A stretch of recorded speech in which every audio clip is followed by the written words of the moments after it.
Are we live? Yeah! We have the Texans here on board for the final round here at the Summergeddon Super Squad Series. It is a Sunday afternoon here, and I'm with my friend Sean. Sean, how are you? How are you doing, Stu? I'm doing great. Great, thank you so much. We've got a real banger of a match here. We have Daughters of Khaine versus Lumineth. We have a good old-fashioned elf-off. Oh, I'm excited to see this. I love the Lumineth models. I love the Daughters of Khaine models. Yep, they both definitely spark a lot of feelings towards them. Lumineth definitely giving off the very beautiful, very pristine kind of elves. And Daughters of Khaine are, I feel like, big-haired snake ladies. Got a faction for you. Absolutely. It looks like we'll be facing off with a Bountiful Equinox today. We've got 5 objectives across the table. Looks like 2 red, 2 green, 1 blue. As you can see, they're setting up the objectives here now. It is very standard scoring, which is to say that you score 5 for controlling 1 objective, 3 if you control 2 or more, and an additional 2 if you can control 1 of each color. So, pretty standard here. The twist is that the underdog can take any objective they want on the map, and then all models, both friendly and enemy, heal D3 on that. I think it's flat 3. Is it a flat 3? It looks like it. Oh, it is a flat 3. I apologize. Friendly and enemy. Yeah. So, yep, and we go, Connor. Yep, let's go Herbaugh. And we'll start with Nick Swope's list here. Nick Swope is the Daughters of Khaine. Go ahead and tell us about that, Sean. Well, it looks like they're running Coven Zealots for their battle formation. It looked like we got 3 drops, Lore Shadows. They took the Blood Shadow Rites, Prayer Lord. Not sure if there's much of an option there. Not too well-versed in this. Manifestations of Khaine, going for the book manifestations, it looks like. And then for the General's Regiment, we're starting out with a Scourge of Gyran variant of Bloodwrack Shrine as the General. And to fill out the regiment is 4 units of Kinrai Life Takers, minimum squads. Then the Regiment 1, it looks like we've got Butcher. That looks like the, yeah. I believe that's a mistake. I don't think that's part of his list. This might be this leftover. I think we've got a typo here. I think there's an extra problem in that list here. We'll sort that out. I was like, that's an Daughters ogre. Daughters of Khaine typically not able to take the Maw Pit. Yeah. So let's go over to Anthony Herbaugh. Anthony Herbaugh is taking the Alarith Temple, which means that every turn they get to choose a facet of war, but the one that will always be on is the Alarith one, where all Alarith units have their rend reduced by 1 against all attacks coming in. Looks like he's got the standard manifestations of Hysh. And so let's take a look here. It's Eliana and Elithor, the Eclipse and War Sages, also known as the Twins. The Twins are both Cenari and Venari linked. We also have Venari Alaran Sentinels reinforced, Dawn Riders reinforced. Both of those are Venari-coded units. In the 2nd Regiment, we have the Scourge of Gyran version of the Light of Altharion. It's an interesting version here where he's not quite as tanky as he used to be, but he has, basically when he dies, he has the option to be able to come back again once per game, which is pretty solid for the Light of Altharion, who's normally is pretty decent by himself. With him are 2 units of Alara Stoneguard reinforced. Those guys hit almost as hard as Reclusions do and get a natural 5-up ward while they're contesting an objective they control. And then finally we have a Cenarian Lightner who we call the BOGO Wizard back home because when she casts a spell on a 3-up, she might be able to cast it again on a different target. And also includes the very powerful spell in Lumineth, giving a unit Ethereal. And she's got, of course, the Silver Wand, which will give her an extra power level for her wizard, and Flawless Commander, which, while wholly within 12, will let you redeploy for no less than a 4 every time you redeploy.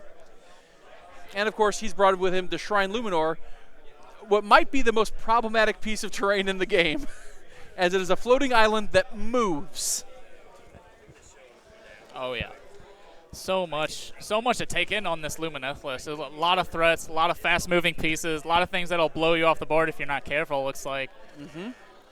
And he'll need to be tricky here because Shining Company used to be -1 to hit against anyone who came in that was Venari coded, but it has been changed that if you do not have Power of Hysh or if you have charged, you cannot be affected by Shining Company. So if you're coming in on the charge, you'll never get that -1 to hit until the next turn. So here we go.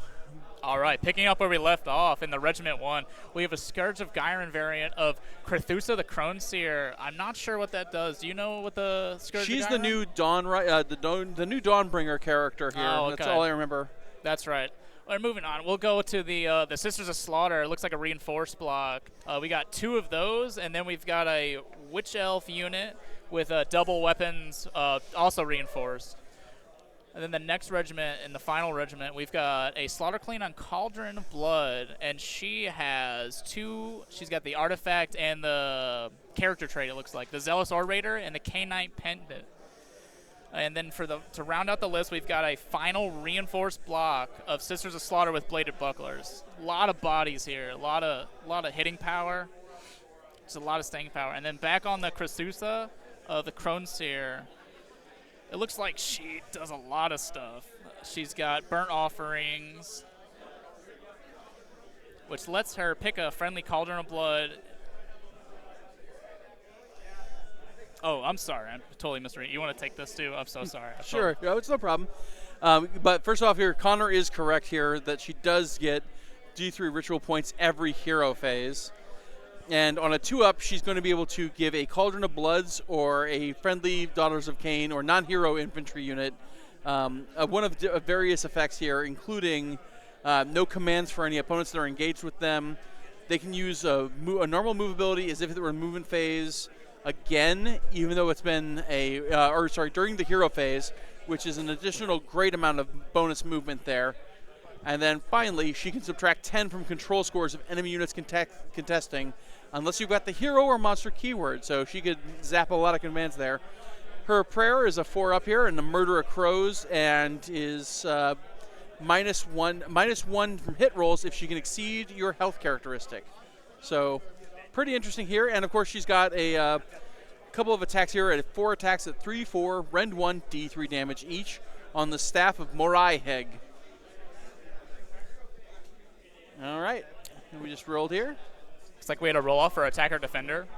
Yep, roll off here for attacker defender, and we're currently getting ready here for deployment.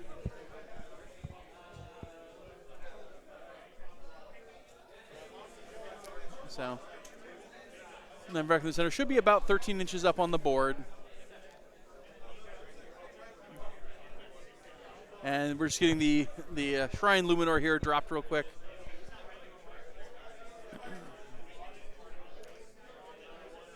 And the Shrine Luminor, of course, recently being clarified here that it cannot charge. Even though anyone who's garrisoned inside it can't use fight effects anyway, it was just an extra way to get movement out of things. It's pretty crazy. Yeah, it's definitely caused more rules arguments than any other model I know. And while they're going ahead and setting up here, we have to thank our sponsors, Metagames Unlimited here in Springfield, Missouri. Metagames is an excellent, friendly local gaming store here. So if you're in the Southwest Missouri area, come on by and take a look. You'll probably be pretty impressed, as we are. Absolutely, Derek. It's sexy elves versus shiny elves. Mm-hmm.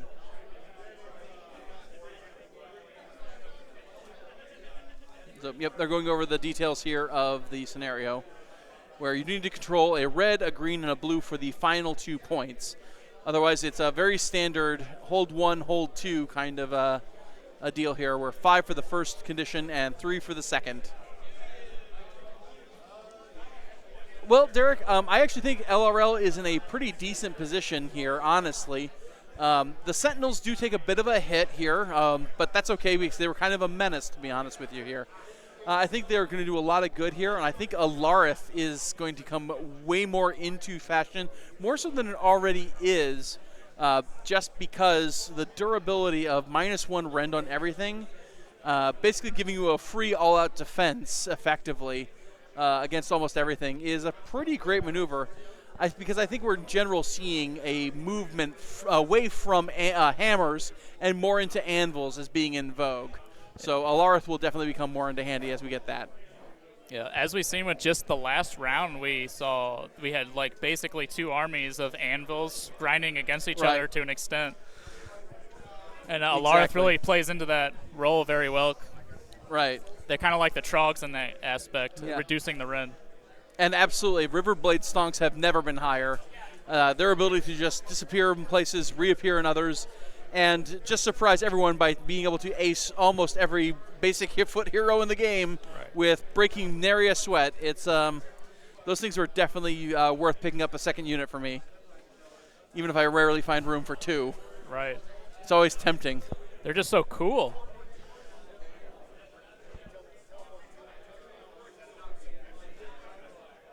All right. I am really looking forward to seeing this dock list here. 4 units of Kinnerai is really funny to me. Yeah, I've never seen somebody take so many, honestly. I've always seen 1 or 2 taken as like a utility piece to drop down and, snag out something from a surprise, but I haven't seen, a good quarter of your list dedicated to drop troops here. Right.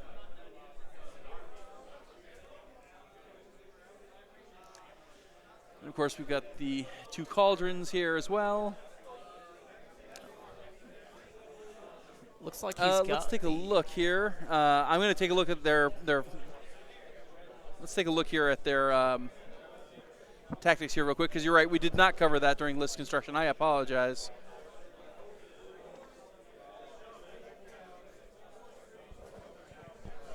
Let's see here.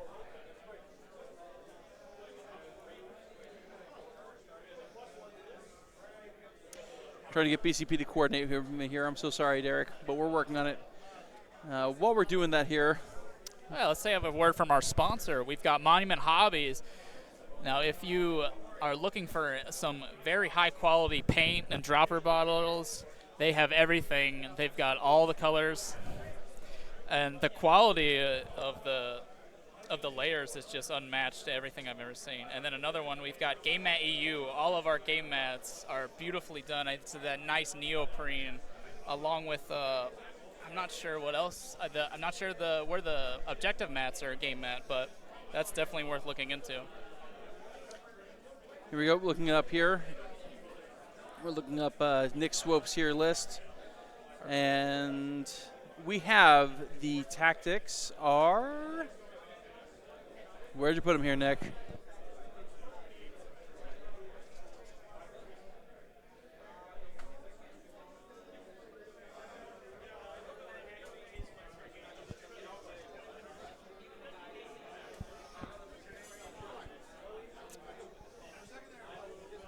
They're not on them. Yeah. I'm going to go find out here real quick. Hold on 1 second here, folks. We're going to go find the battle tactics for you.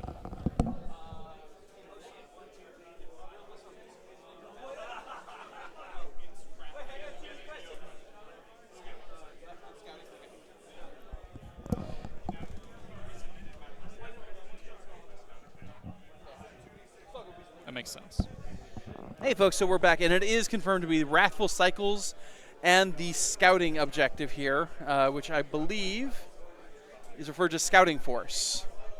Scouting Force allows you to basically take any non-hero infantry or hero cavalry model, becomes a scout unit, even if you're bringing in replacement units.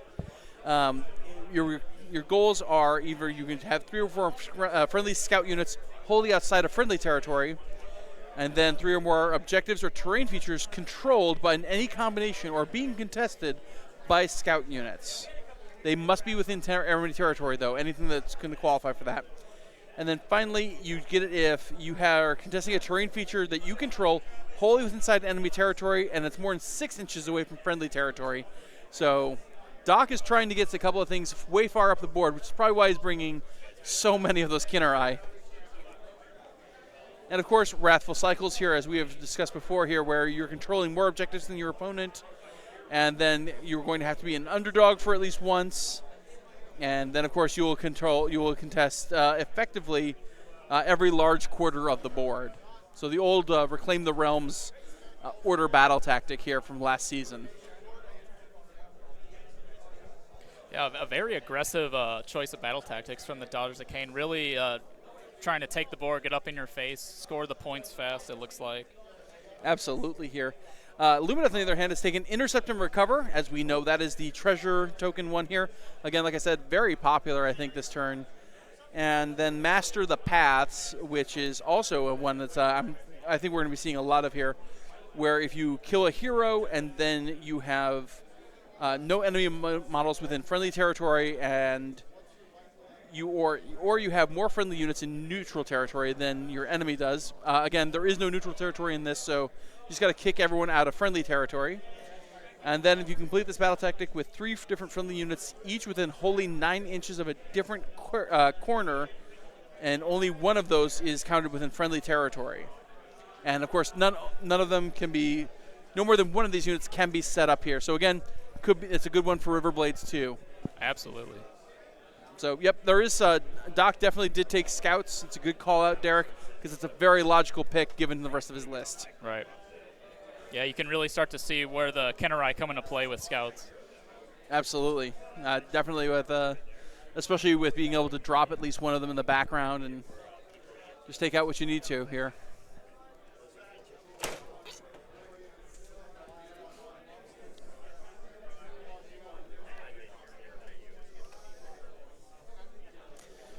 Yep, so Krathusa, remember, just gets D3 prayer points just for existing during your opponent's hero phase, so she's going to have a lot of prayer ritual points here. Shaping up here, let's see here. It looks like we've got... Looks like we got Sisters of Slaughter in the center with the Cauldron of Blood, and then we've got the Blood Rack variant to the left here. And then flanked as well by a min squad of Khaine, and then to the immediate right of the Cauldron in the center, you've got the remaining 3 units of Khaine, it looks like. Assuming they're deployed. It looks like it. Yeah. Not leaving any in reserve. It's an interesting call. Right. And meanwhile, on the Lumineth side here, it looks like we have the Enlightener here, real close to nearby to her favorite floating island, her island getaway. We've got the Light of Eltharion taking center stage here, ready to take on all comers. Oh. And looks like we've got 2 units here on either flank here. And those are... Stoneguard? Are those supposed to be the Alarith? Yes. Stoneguard. Yes, those Looks are like the Stoneguard those and are Alarith Stoneguard. Stoneguard. Yep. Yep.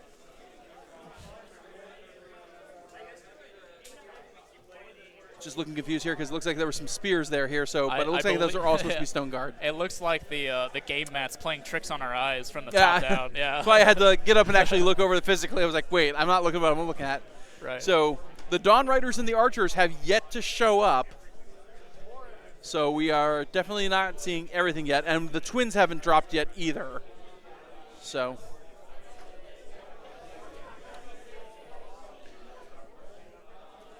And the Twins can definitely wreak some real havoc here. Either a 4-up ward and a second cast, or you can just say, hey, my sword is damage equal to 1 plus the current round. Yeah, it gets hot. It goes crazy in the later turns. Even like round 3, it starts going crazy. Round 4, and the brother takes over, and stuff gets real wild real fast. Right. I see Derek's got a good shout out here. You have to drop the Khaine on the table to utilize them in Scout, which is why they're all forward deployed. Yeah, that makes a lot of sense. Yeah, thanks, Derek. Derek. Makes sense. It's one of those things here where we're just, like I said, with the new at GHB, we're all trying to learn a little here. Right.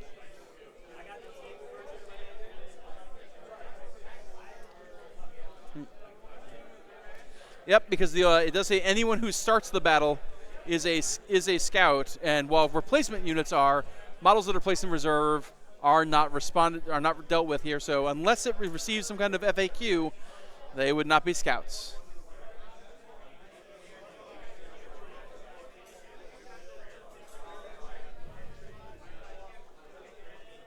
So it looks like they are talking about some threat ranges here.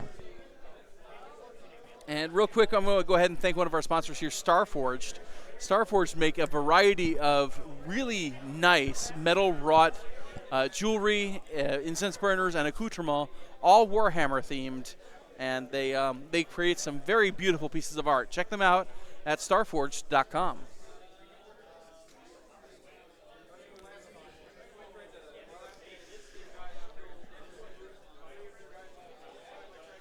There we go, and look at that. Everyone's really loving that particular parade float over there. Really hoping for some bees to be thrown out. Right. Yeah, they are ready to just run that thing down the center, it looks like. I don't know. Yeah. They're probably going to break out after all this, but Yeah. it's such a good image. And, honestly, I mean, looking at it here, I think Nick's got a beautifully painted army here. Lots of vibrant colors, really attracting the eye here with a lot of good blends that make it a lot of fun to watch at.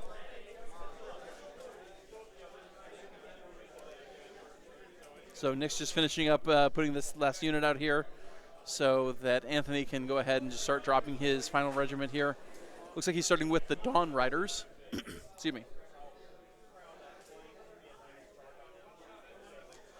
Just checking to make sure that he'll be within bubbles here, most likely for protection of his, to make sure they get that sweet, sweet 5-up ward that Lumineth desperately needs in order to stay on track. They love it. Everyone loves a good 5-up ward. Most reliable save in the game, right? It is. All right. Deploying them pretty far back here, and I think that's a smart move here. It takes a very specific set of circumstances for you to be able to put your Dawn Riders out there and say, it's fine. I think they're okay with what they're going to be doing. Right. Especially if he doesn't believe he's going to be going first. Yeah, the Dawn Riders really have to be a scalpel in this situation. You have to pick your target, eliminate it, and then move on. Yeah, they can't put themselves in the line unless you absolutely know for certain you can get the charge off. All right. And then that just dropped there. Looks like that's the twins here. Right there near that building on the left. Oh, yeah. Really tucked in there. Yep.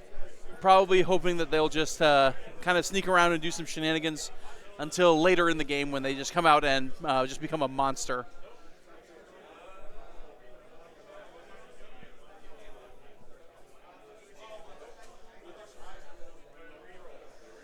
So, it looks kind like of discussing some of the fun realities here. Yep, the Sentinels here down? coming out.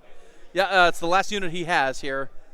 And, of course, yes, absolutely you play the Sentinels very conservatively as they can have a range of, let's take a look here. So 24 inches if they take their range enhancing ability here.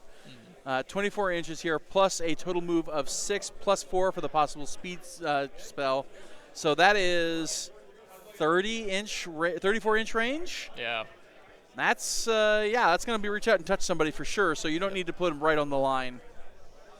Yeah, Especially if you don't think you're going to go first. If you think that Doc's taking first, absolutely no reason to do that here. Yeah, you don't want them getting tied up. They do not have shoot in combat, so they'll just Correct. absolutely hate being there. And a natural save 5-up. It'll be their paper. Definitely sucks. But yep, absolutely. Kinnerai stocks are all. I don't know if they're going down. Honestly, I think they're actually still really good, being that they're still fast and maneuverable and cheap. We'll see what happens here, but I have a sneaking suspicion. I think Nick knows what he's doing.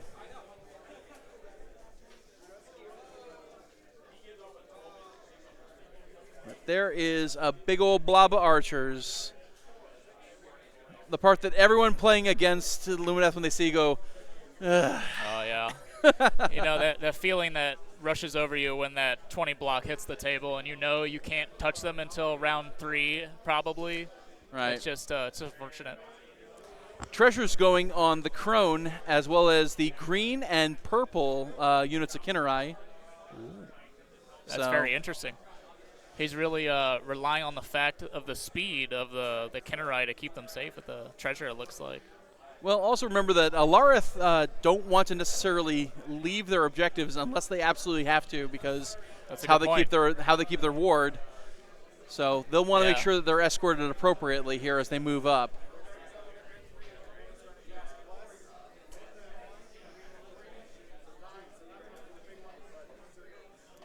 Excuse me, that's the wrong. It's not a 4-inch redeploy. It's a new enhancement for this season, where it's basically Field Sergeant from last season. So it's +2 movement while you're wholly within 12 inches of this model. Especially when it's she's inside the island here. That's a big footprint. Yeah. And that makes the normally slow Alarith Actually, speed 6 on par with most of the elves at this point, before a speed prayer on top of it. Right. So speed 10 Alarith, Stone Guard running around, probably get where they want to go. Yeah, that's that outpaces some cavalry sometimes even. Correct. And as I said, if they had crit mortals, they would hit basically like reclusions, except there's like 3 times the number of them. Right. Their one key weakness, in my opinion, is the 4-up save. Really hurts. Right. Looks like the treasure got shifted. Oh, they did switch from the green unit of Kinnerai here. The other treasure is now on that Blood Rack Coven in the back. So confirming that they're in unbind range of each other.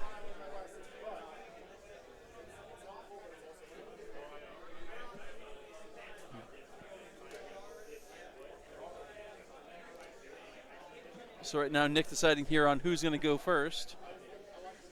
All right. It's very important. It's a big deal. Looks like Nick is taking the first turn. Going into Nick's top taking of first round here. 1, Daughters of Khaine. Absolutely. And invoking Place of Power here to try and make that objective obscuring here.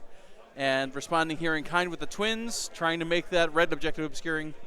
Doesn't look like either of them were particularly successful.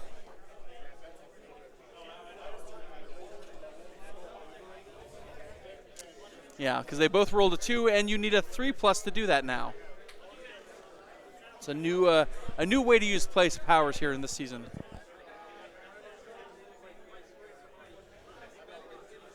All right. Taking a look here and considering what their next move should be during the hero phase.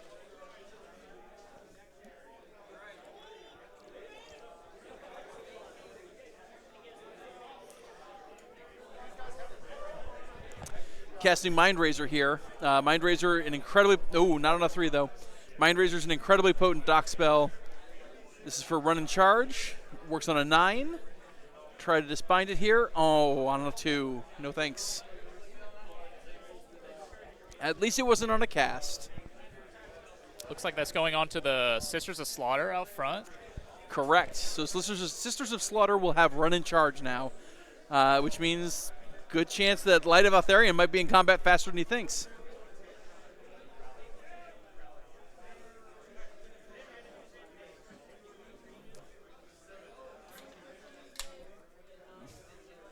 Nick's making sure here that he's doing everything correct.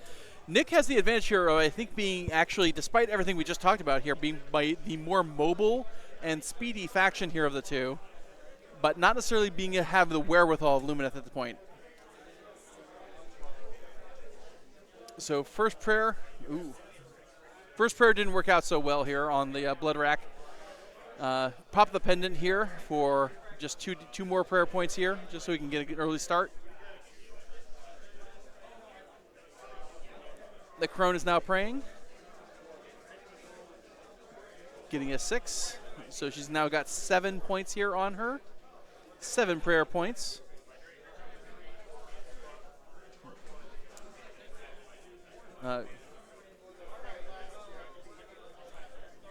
So -1 to wards, no crit abilities, and what was the third part of that? I don't remember here. Let's take a look here real quick. We'll make sure we have all part of that. There are 3 parts to that spell here, as I believe it got super juiced. You're absolutely right.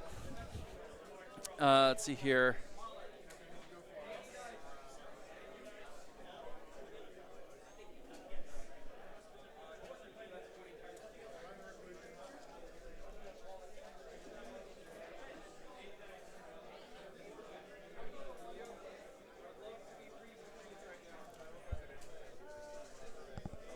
Both players just double checking some rules here. Absolutely. As we all are at this point, right? Right. We're good.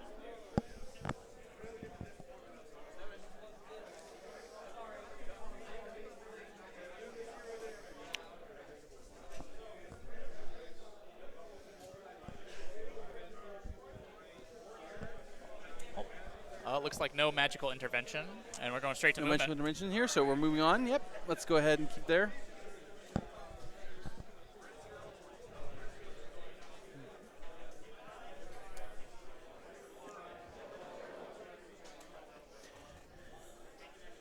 Nick trying to do a little bit of pre-measuring here.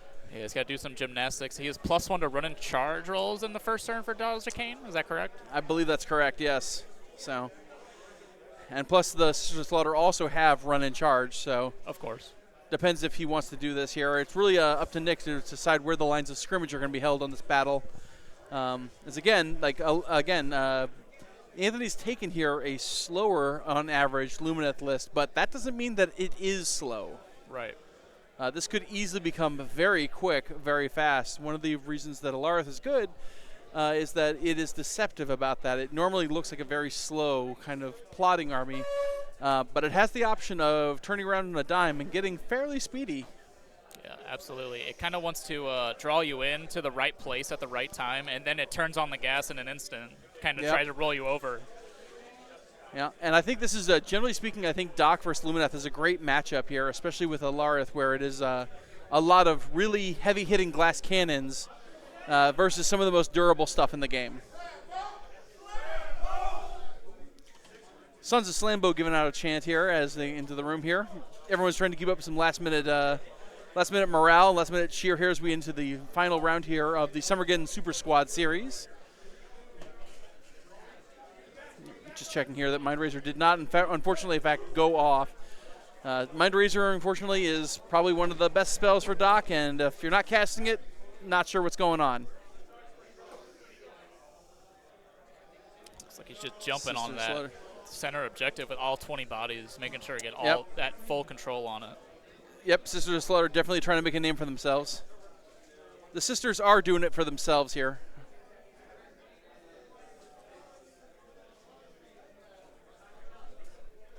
And now we're going to run here this unit here. Oh, 5. It's hard to tell, but I believe 12. That's the second unit of Sisters. Okay. I can't really tell. Again, just flooding the center here. Really? Trying to make sure. Yeah. Really doubling down on the amount of bodies on that objective. Like, if you try to remove one, there's just another one standing right there. Really tightly packed on those 25 mil bases. You can fit so many and just on that small circle. Well, and I think Nick's keyed into the into this scenario here specifically. The person to be able to control the blue is really being able to pivot how they want to and hinge however they want to. As long as they can control the center, they can keep scoring max points every turn. Right. So he's definitely just trying to flood the bodies going, hey, you think you can weather the storm? By all means, let's test that out. Right. It's a very good point because Nick only has to, hold maybe 3 rounds of the 5 rounds to outscore his opponent in this tactic, controlling the flow of how the objectives score for him, rather. If you're not able to grab that center, you can't really score those extra points that you want to in this battle plan. Correct. That's if you don't have the center, that's basically 2 points you're playing down every turn. And over the course of a game, of course, that is 10 points overall in the score. And that's, well, not insignificant. That's not nothing here. That's a significant advantage.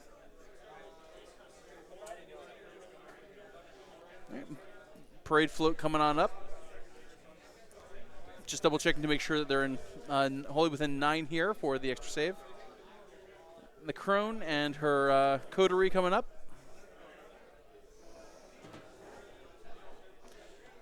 Running the Snake Ladies.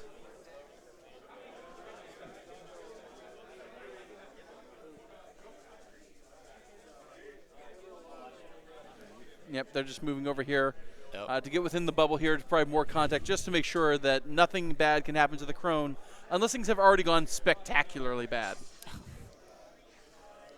But again, with a Lumineth list like this, I'm not sure their ability to jump out and say surprise is super likely. The Twins, if they can kill something, do have access to a teleport, but when they teleport, they have to choose the sister next turn, which means you can't teleport and then go psycho mode, unfortunately. Right. Gives you that buffer turn. Yeah. But I have said that it has gotten them out of a lot of scrapes in the past for me. Oh, so absolutely. If you can like hold them out and then teleport them back to safety and hold them out for round 4, maybe Exactly. round 5, you come in from the top. over row. to some objective here that no one's paying attention to anymore. Absolutely, yeah, Gives them a quick heal too, so they can just like heal up and then disappear. And yeah. with any luck, you never see them again. They're just scoring points. Also, the twins, importantly, also are the ones who kept access to Total Eclipse, a big spell from last edition, which has been changed now. Total Eclipse is now the first command point spent within 18 inches of the caster, and the twins are the only ones who can cast it. That command point costs an extra one. So not nearly as dangerous as it was in 3rd edition, but it's still something to consider. Yeah. And given that it casts on an 8, not always the most likely thing that happened. For sure. Especially in this GHB, the CPs are very limited, so forcing your opponent to spend half his CP like off of one ability is insanely good. So Yep. in the right hands, you can really abuse that and take all your resources from your opponent without him even thinking twice. Yeah, anyone who can tell you that now that an all-out defense costs 2 really finds that to be a bummer. Right. Especially if you only had the 1 CP, then you can't spend. And you're basically effectively locked. But again, only within 18 inches of the twins. So. Of course. But with the twins being here on the corner, we have several Khaine who are just not going to care about that kind of a thing here. At least not from the get-go. But again, the Speed of Hish is their universal spell, so everybody could. We can get up to 3 units, 2 with the Enlightener if she bow goes, and 1 with the twins here. That's 3 units running around with +4 speed. That's pretty spicy. Hey, you see both of these elf armies just really can clear the board, even though they're mainly infantry armies, to an extent, of course, but Absolutely. they just have that tech. Yeah, it's going to be really interesting to see here how Anthony responds to this very bold, very aggressive move. Purple Khaine coming back here, again, not really wanting to give up any treasures here right away. Certainly wants to make him work for it a little bit. And that second shrine coming over here, taking the upper left green objective, just securing it. And then on the right, 2 Khaine units coming down here on the right flank, just trying to explore their options, maybe distract the Alareth Guard here on the left, or draw shots away here from the center blob.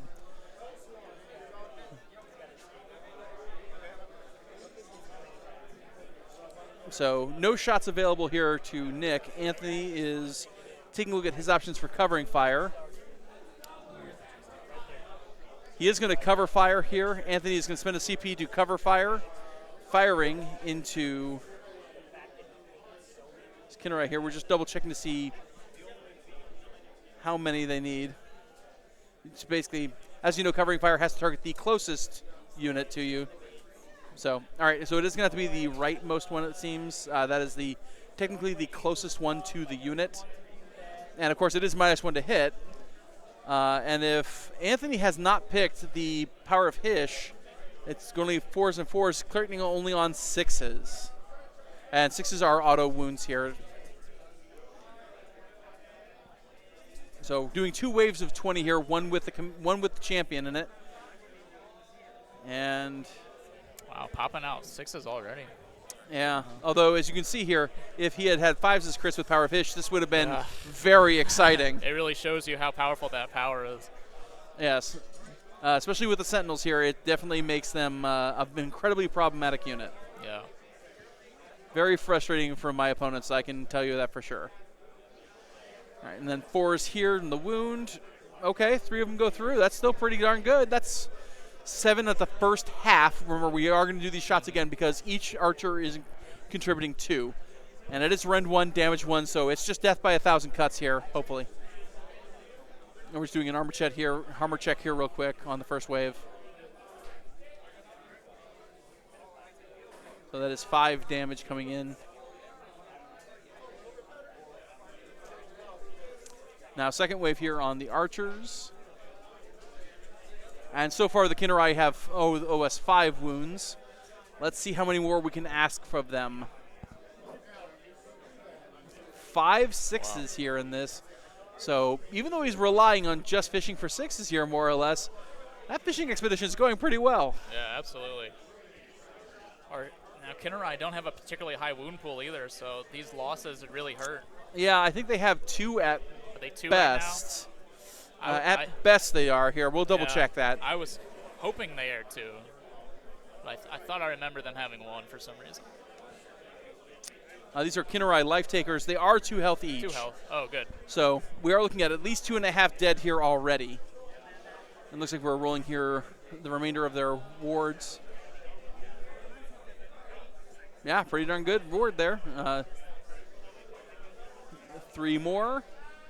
So that's 8. So that is 4 out of the 5 Kinnerai just swooped off the map here. Pretty good use of a CP there, gotta admit. Definitely just neuters the unit to an extent. Sure, he could rally, but now he has to allocate the rally there otherwise. Right.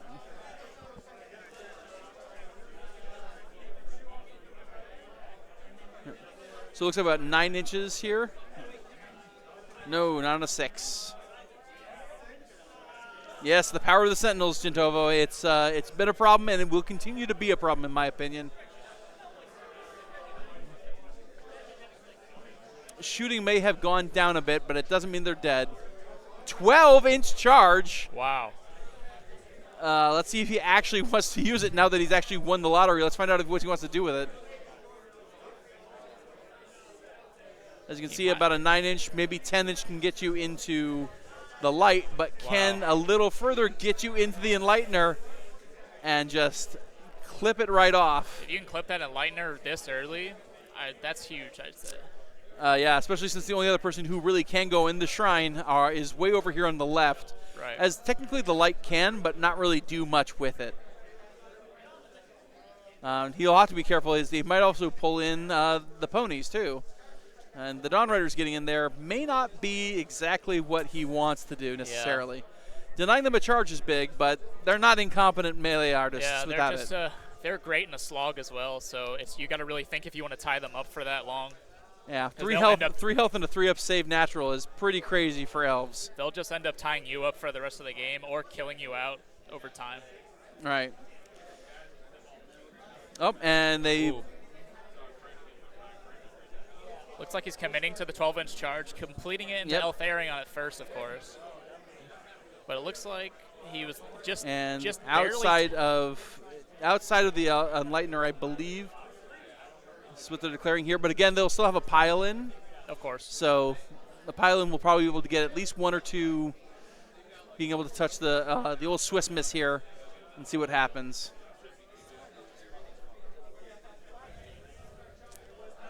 Yeah, definitely his plan here. So he's asking for a defensive profile, and there ain't much going on that's exciting about her here unless she's got some protectors nearby. Right. As the era of bodyguard has gone away. Now Anthony Herbaugh does have 2 CP here. Do you think we may see a countercharge coming in? He's really up close. It's countercharge from the Dawn Guard would be really clutch here, especially if he can manage. Well, unfortunately, he will not be able to strike first, so it might be too late. But at least he might get some revenge out of it, and maybe free up Eltharion to go in after the second blob. That's what I was thinking. You kind of need to free up Eltharion, especially if he's going to assassinate the Enlightener this early. Yeah, dropping the Enlightener this early before it's really had a chance to do much, if anything, is it's bad news bears here, I think.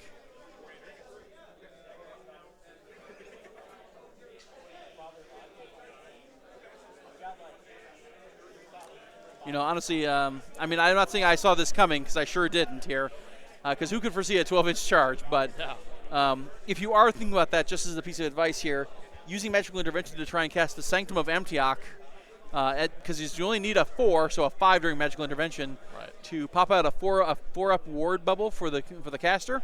Pretty good, even if it does expand their footprint. Yeah, it's an especially good pick. It really just negates all this kind of stuff because he can't really go for that if it has a 4-up ward. There's just not enough dice. Yep, and indeed they are doing a countercharge here. Anthony spending his last 2 CP to countercharge. Rolled a 5. Might get him. It is a low roll. I'm sure it makes it at least. It does make it, so he is getting there here. But that is now Anthony's last 2 CP spent. Yeah, I think what he So- really was looking for was about a 7 to 8 to block off the access to the Enlightener to get less attacks in. Yeah, that's going to be unfortunate here.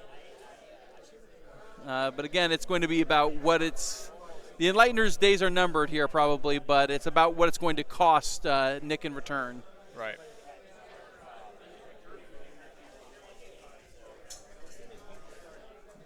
So, of course, also the Mortals here coming in from the Dawn Riders.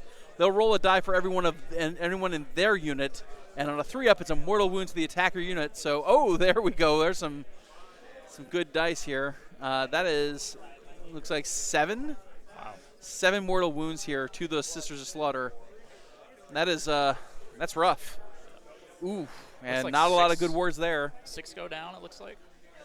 Yep. That's That's a lot of attacks gone. It's true. It's not nearly enough in the unit It's here, not in my enough, opinion, no, but no. that doesn't mean that it's not good. Right. As they are three attacks each at 3, 4, 0, 1, but it'll have an extra piece of rend because everything in here is infantry except for the Dawn Riders. And honestly, if he's putting attacks into the Dawn Rider at this point, I think he's missed the plot a little bit. Right.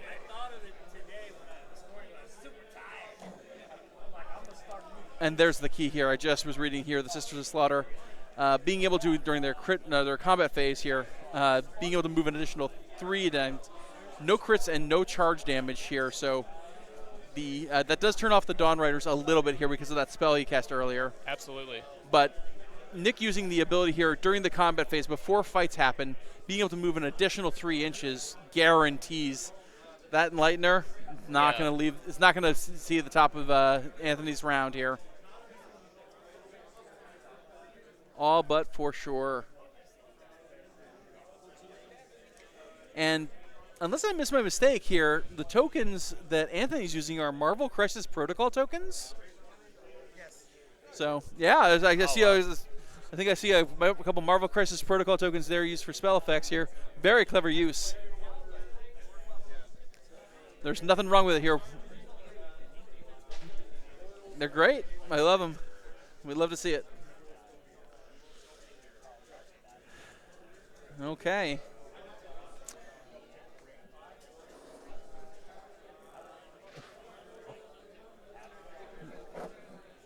Looks like 8, maybe more.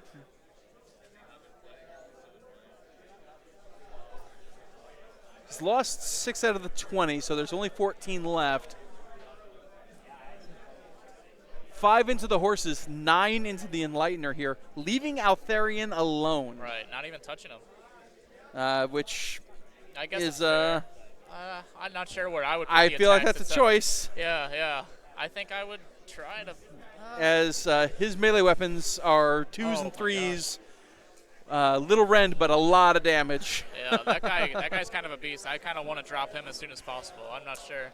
Yeah. It's just every unit that the Lumineth have, they just do so much on, or so much output rather. Exactly. He's definitely been controversial in the Lumineth community here, as having a 3-up ethereal, 5-up ward model versus something that can come back at slightly worse defenses is there's real room for nuance and a plurality of opinions in my take there. So, all right, so here come the Daughters, 3s and 4s here, all into the Enlightener. Right.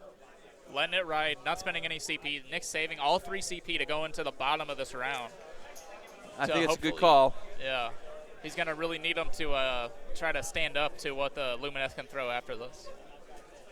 Because again, helping him pin the 2 biggest hammers they have in the army.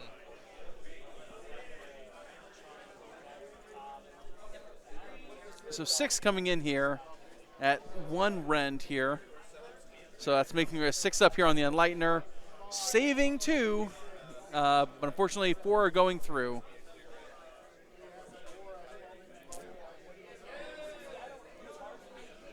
Yep. Oh, no ward on her, so she just takes the 4 damage. Correct. They've not had a chance to set up.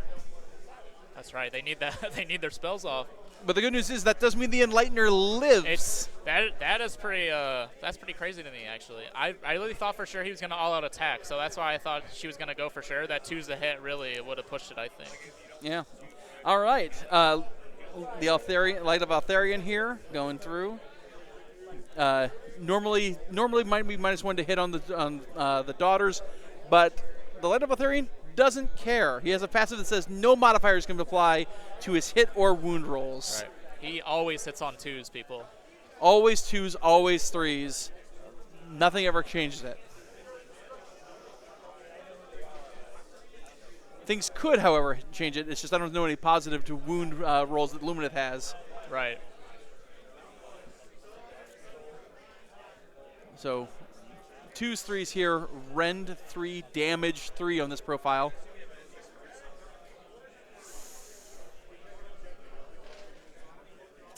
Yep, Gintovo, absolutely agree here that I think he should have split fire more between the Enlightener and the Light, trying to kill him as many heroes as he could and get him out of the way before things go kablooey here. All right, great shout.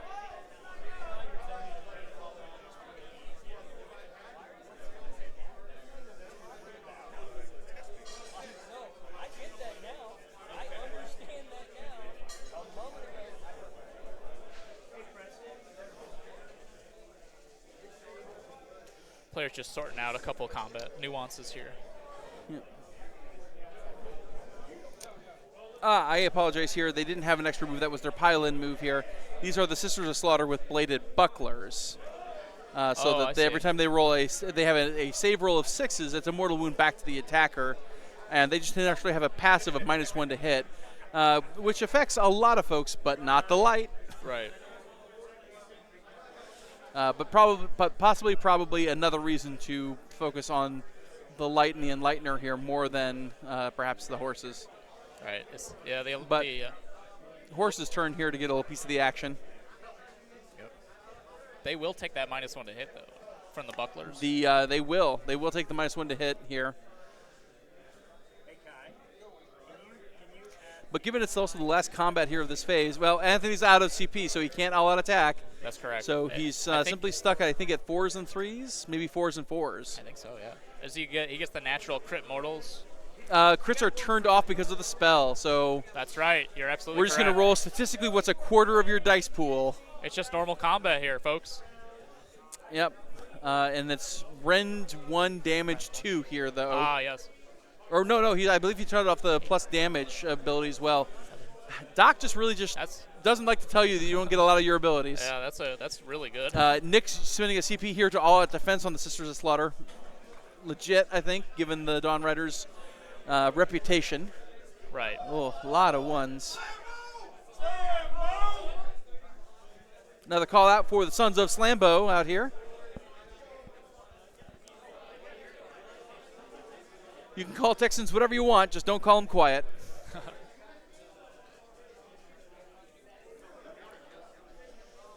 And, a really good crop here. That is 6. Coming in at Rend 1. There we go, just pulling the 4 models here from the Lavatharian. I was kind of sitting around. I don't know if it didn't feel like he did a whole lot there. Right, I remember them putting the dice down. I guess they never pulled the models. Yep. Here we go, and then getting ready here for the hooves. Looks like another bunch of them here, as these are only 1 health each. Right. 2 mortals into the ponies. That's almost a pony, but not quite. And nothing wards here, so that's the vast majority of them here. Again, a decent gambit by Nick, especially given that he had access to the 12-inch charge. Absolutely. Maybe not paying off nearly as well as he might have liked, though. So unfortunately, the Enlightener being left on 1, huge oof there for him. Yeah, not gaining any value out of that unit. Trying to assassinate the Enlightener is kind of rough, but he can gain some value if the Sisters live through this and pin all 3 of these units. Correct. For the movement phase of Anthony. Although the Enlightener will still be able to enter the shrine. Of course. Which will probably be able to not take her out of combat, but will be able to keep her relatively safe, as you must have your damage directed, attacks and damage directed towards the shrine first. Oof. And there, the scissors, the sisters might actually survive. Wow. It's all up to the Enlightener now, of all things. It looks like there's about 5 or 6 sisters left. I'm not sure. Not sure the Enlightener's profile. I've personally never looked at such a thing. Yeah, let's take a look here. It's 3 attacks at 3/4, 1, 2.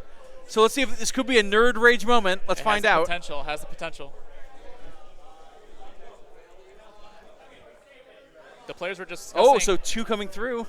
That yeah. the Enlightener could kill themselves here by Correct. punching a buckler. 2 wounds. Oh, there's the buckler. And there's the 6.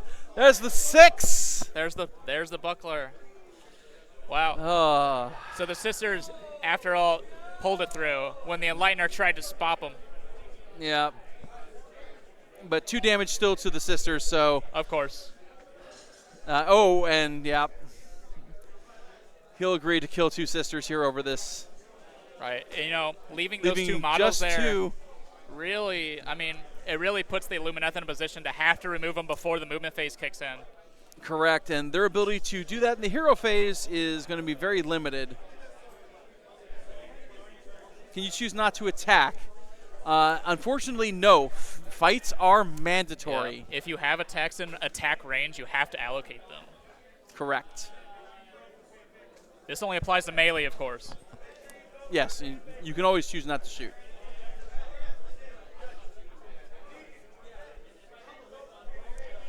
We almost saw a Miracle on Ice there for the Lumineth player. I'm sorry, 3 Sisters of Slaughter there.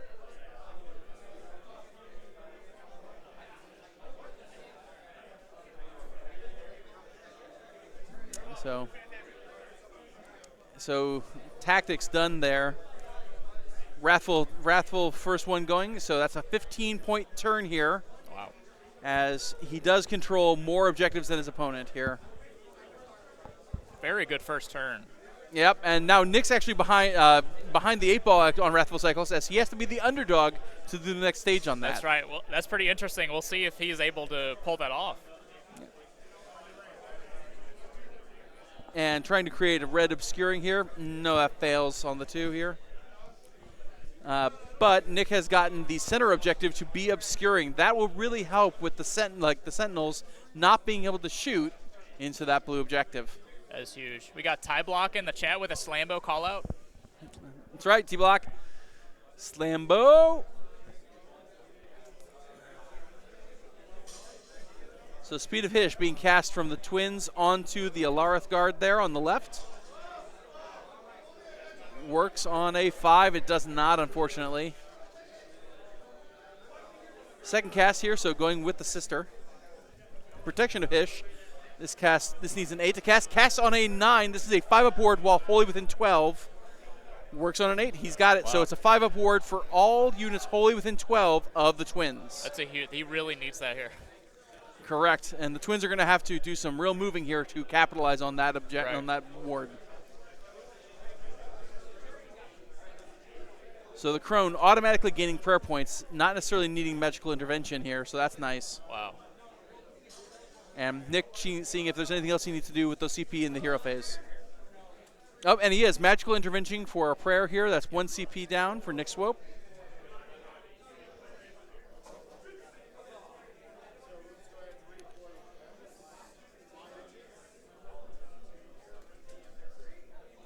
So we're going to summon the Fist of Khaine here with the magical intervention.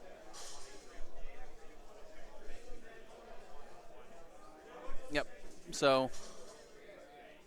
Big 6. 6. Wow. Drops it out. Now the Fist is out. Yep. Really providing that extra damage mitigation for the Daughters. Yeah, that's going to. And handing out the extra damage here, it's a real problem for anyone daring to try and come in and take that center objective. So again, Nick definitely banking on the fact of he who controls the center controls the world. Right. He's really banking on those back 3 objectives here, really just holding out. the player has to break through the center first and foremost. So if you just keep filling in where he cuts out, then Absolutely. you should be fine. But definitely trying to dare Alara Stoneguard to try and take their here. But I don't think they are going to be able to do it, as most of the speed tricks are gone. Speed of Fish was not successfully cast, and the Enlightener now can't do it and no longer has the Field Sergeant ability. Right. So we're out of those options. There's a lot of mobility been cut out from this round in particular. The Dawn Riders are just sat there. Sure, they can retreat, but they can't retreat and charge, to my knowledge. Correct, they cannot. Lumineth is definitely very linchpinny in terms of its model coming in here. So even though it's just one Enlightener here, that's a lot of options just taken away here from Anthony right away. Absolutely.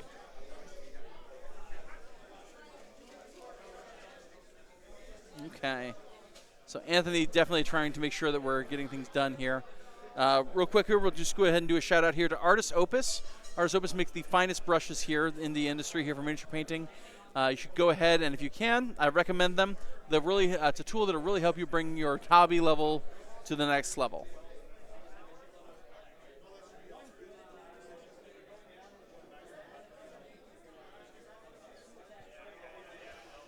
Looks like the players are just debating a few things before moving. Absolutely. And while just doing this, we'll also go ahead and shout out to Mad Goose. Mad Goose is a Canadian team making all sorts of game accoutrements and tokens, especially for Warhammer, but they also do it for other games here. Go ahead and check them out at madgoose.com.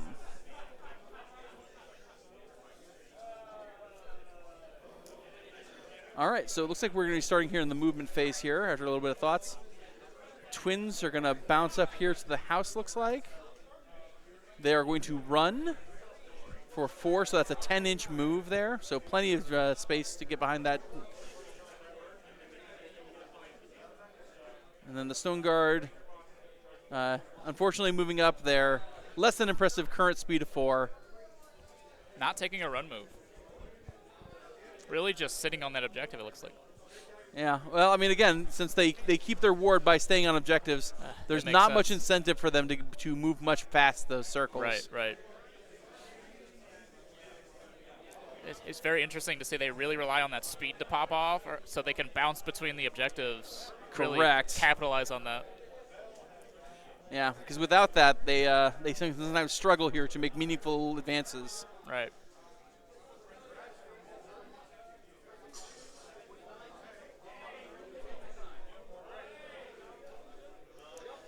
Oh, it looks like we had a bit snap off here. Unfortunately, all too common occurrence, unfortunately, when you're playing Lumineth is little bits and bobs just get left over here that you have to repair afterwards. Someone call the medic. Someone get a repairman.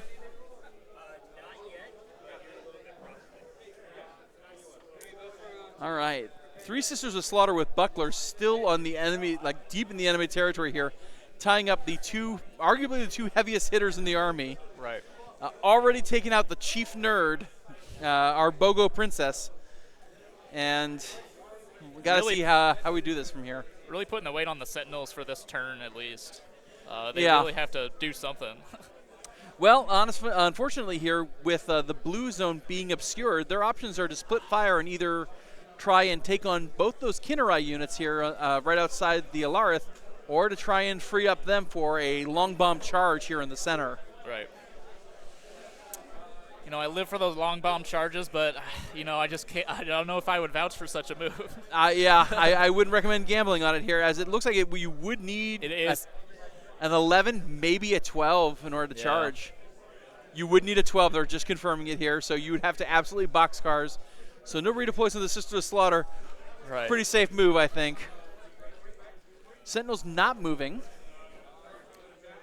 Straight to shooting. Yep, and moving into shooting here now. As everything that could move has, other than them, so. So how are we going to split this onion?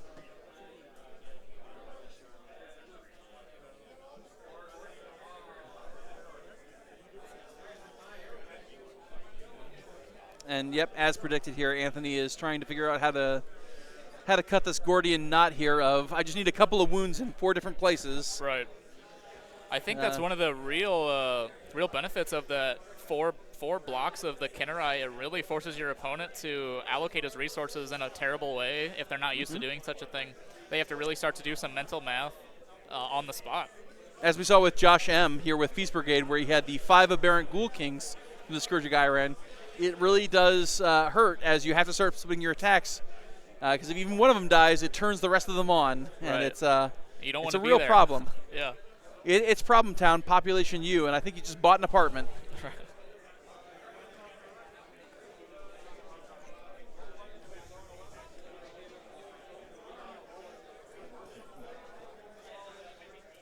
Pressure's absolutely on here on these Sentinels here.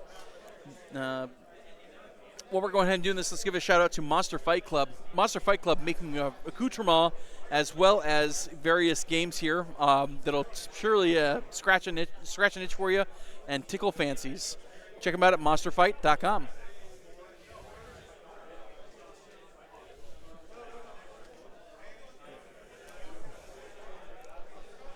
Yep. All out defensing on the larger Kinnerai unit here, so definitely putting some shots in there. Right. Really the best use of the CP for the turn. Yep. So using 10 of the archers to finish off those last 3 sisters. Just doesn't want to suffer another one of those fight rounds. Yeah, no way. And you know what, honestly, completely agree. So it did not range extend, so this is 3s, 4s, 1, 1 here. 6s move on to the swimsuit round. That was a very good roll. Yeah, there we go.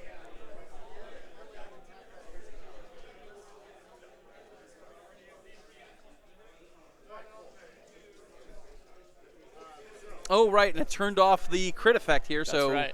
Not moving on, in fact. It's getting us every time. Yeah.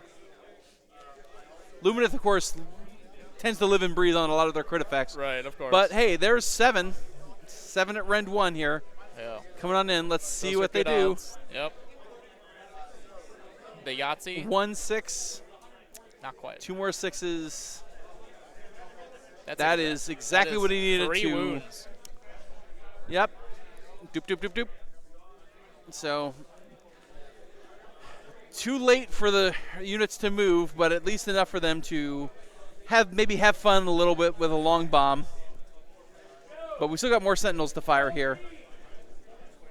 So the other half with the champion fighting into the Kinnerai, who have all out defense. This is against the big unit of Kinnerai. Anthony not considering one lone Kinnerai to be a problem.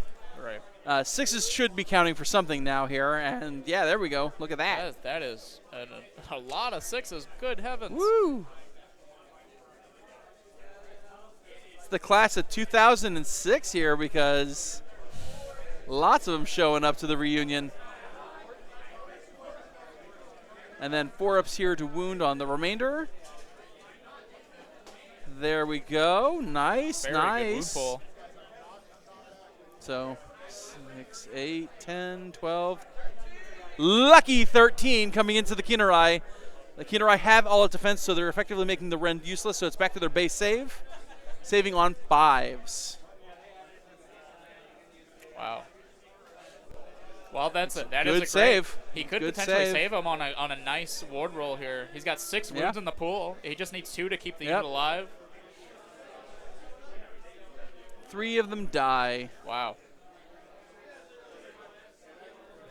Good job, Sentinels. The bar is usually pretty low for them to do a good job, but good job, Sentinels. Right. They're doing a great amount of work. They're keeping the heat off everybody else. Granted, there's nobody else in range, but they are doing the Lord Teclis's work. Of course.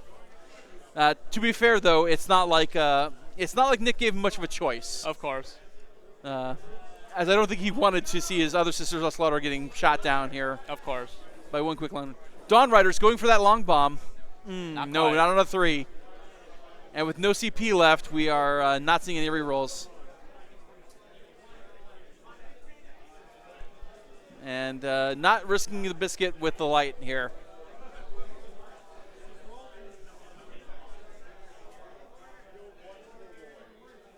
Yep, so looks like we're in end of turn here. scoring 8, and I don't believe he's scoring any of his objectives here.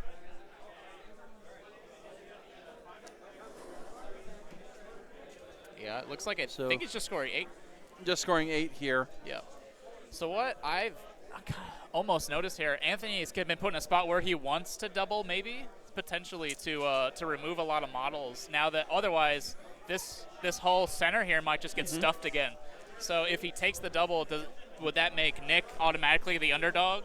It would, but Anthony will still be, because he's 11 points behind. He'll be 11 points behind. Oh wait, no, he will not be. He'll only be at 8. He'll only be 9 points behind. So he would not be able to score any of his. Excuse me. Yes. Right. He won't be able to score any of his battle tactics either if he doubles. Not to mention one of his treasures will go away, which he might just take it off to the Kinnerai so that they can start joining in on the fun. Of course. And also doubling and giving Nick the underdog status plays right into the next step in Wrathful Cycles. That's what I'm saying. His Wrathful Cycle. Definitely here. And I apologize here for not picking up what you were putting down there at the beginning. It's all good. No, it's fine. So 8-15, end of round 2. And let's go for Prio round 2 here. All right. 1-1. 1-1. So keeping the pace. Nick going into his round 2 here, making Anthony the underdog with 5 CP. Place of Power going to try and make upper left green, obscuring. No, does not work.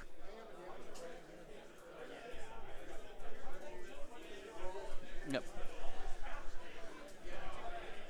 Yeah. And here we go.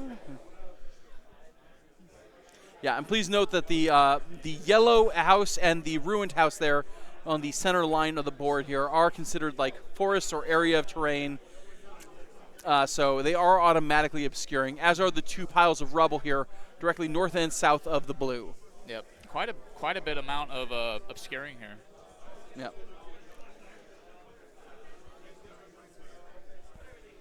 Yep. So Sister in charge here, just double checking. It's 4 up here currently on the Twins. 8 wounds on them. So not insurmountable, but not easy. Right. All right. Blood Clevens going to try and Mind Razor. Will not go off on a 7. Run and charge on the Swope.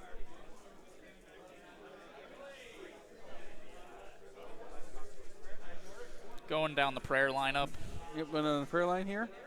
Getting 6.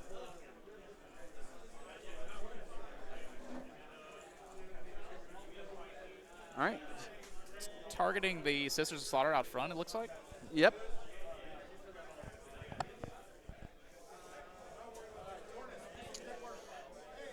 I believe he's just debating what to do here. Yep, absolutely here. There he goes. Looks like he puts that down.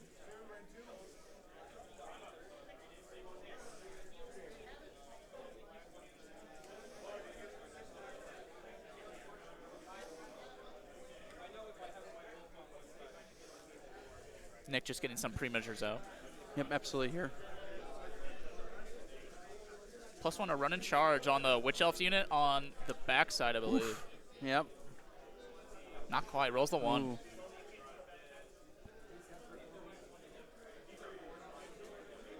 Khaine being really fickle here.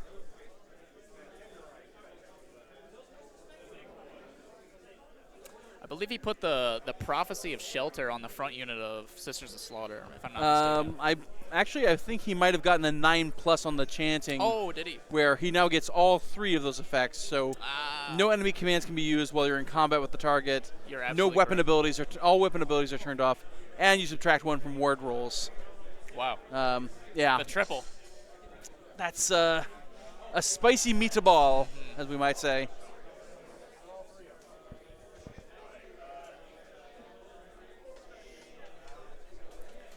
All right, going to rally the Dawn Riders here for a CP. So Anthony down to 4 CP now.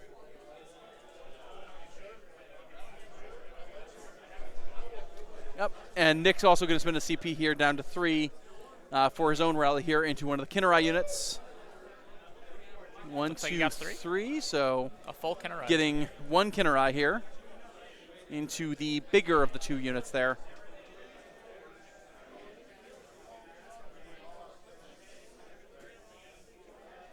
My inner desire for symmetry would have been the other unit, but Right. all right. So Dawn Riders getting just 1 point back. It's a guy.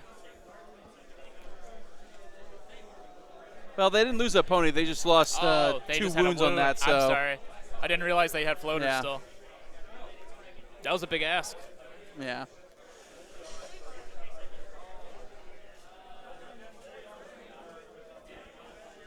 So let's see here. The Kinnerai are probably going to try and see what they can do against the Stone Garden. If they can, maybe tag the Sentinels. The other Sisters of Slaughter are definitely going to go into the Dawn Riders and Oh, yeah. Light here and see what they can do on that. I think they could have the option of trying to take on the other Alara to really just take on more stuff here. They really get more. Don't they get more out of their anti-infantry if they go into the Alarith? Oh, their anti-infantry ability is going to come up against their ability to reduce Ren by 1. That's So they're right. back to effectively Ren 0, which Right. not sure that's a great idea. Yeah, because their base rend is dash. Yes. Right. Okay. So it seems like it's kind of a losing fight there. That's definitely a push.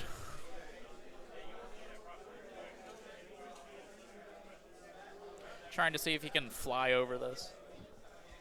They do have fly, so they should be able to here. Just a matter of can you clear the objective here. And they move 12, so just making sure that social distancing is approved.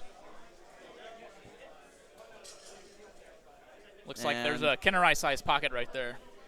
Yep, just plopping straight down.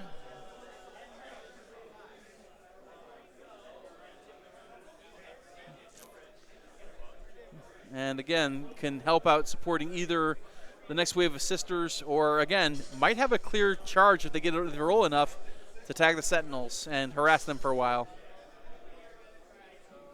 Now, Sentinels will not be able to fight their way out of stuff in melee very well. Nope. One Kinnerai might not be a threat, but four might could be do it. difficult. 4 might cause an issue, especially if he doesn't. He might just need to covering fire his way out of here. Yeah, or redeploy the Alarith a little further back so that he can't avoid but engaging both of them. It's a good plan. So the Green Kinnerai now coming up here as well as support. As Nick's decided that he's done a good enough job here and he's going to go all in.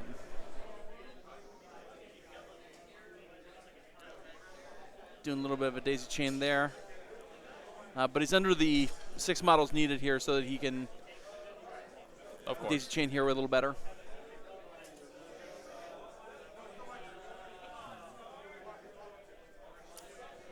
But where are these backlines going to go? And of course, where are those Sisters dropping?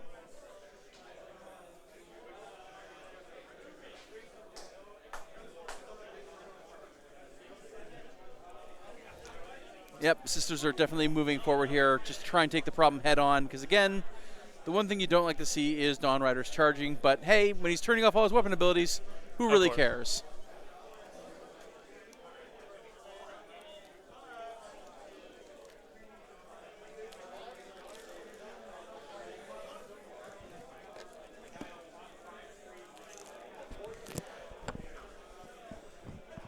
You know, maybe instead of redeploying the Alarith, redeploying the Light to try and act as a stopgap here, or at least stem the tide a little bit with pile-ins, might be the redeploy move here. I don't know. I think that's highly debatable. I think I support that because if you look here, he's moving these Sisters of Slaughter up. So one way or the other, he's going to tie up Eltharion. So you might as well have him hitting into something or blocking Right. for your Sentinels, being a little more useful than he is. Yeah. Because I'm not sure if he's going to die anytime soon. I don't remember how many wounds he has on him right now. So this is the Scourge version.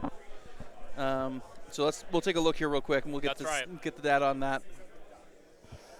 So he's 6 health, 3 up save, with a 4 up ward, but it'll be 5 up because of the spell ability, or the Right. prayer ability, excuse me.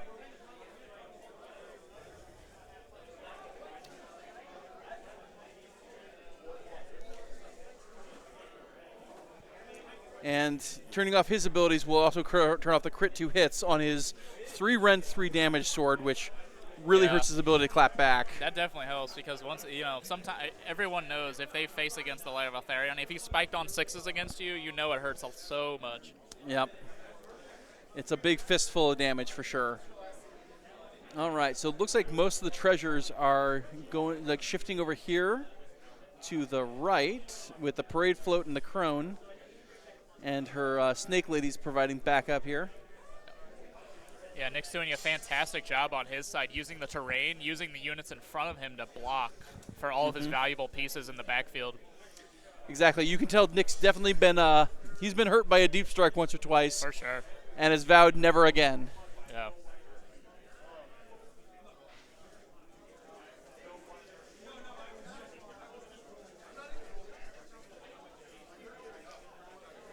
Everyone just gravitating with that parade float, really just walking with it, the best thing to do.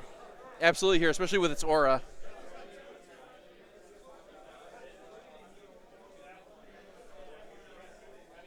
I think that was a run roll.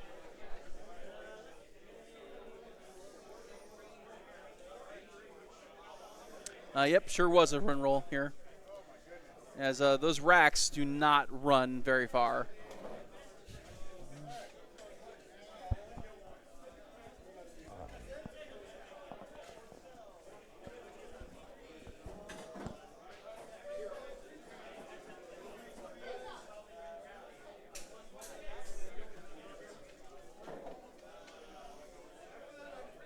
Especially since it's keeping up a ward of 5-up, its own 5-up ward bubble on its own here. So definitely trying to keep up a defensive line here while he sends out his aggressive tendrils to try and probe the defenses. Right. Up and this commitment here. Nick is going to go ahead and he's going to resummon a Sisters of Slaughter unit here at half health.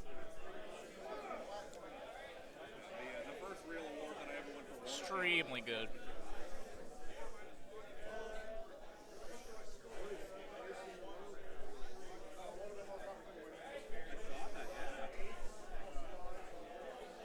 Yes, as Nick stated, he's essentially turned these Sisters of Slaughter into Death Rattle or Graveguard, bringing them back at half string. Yep.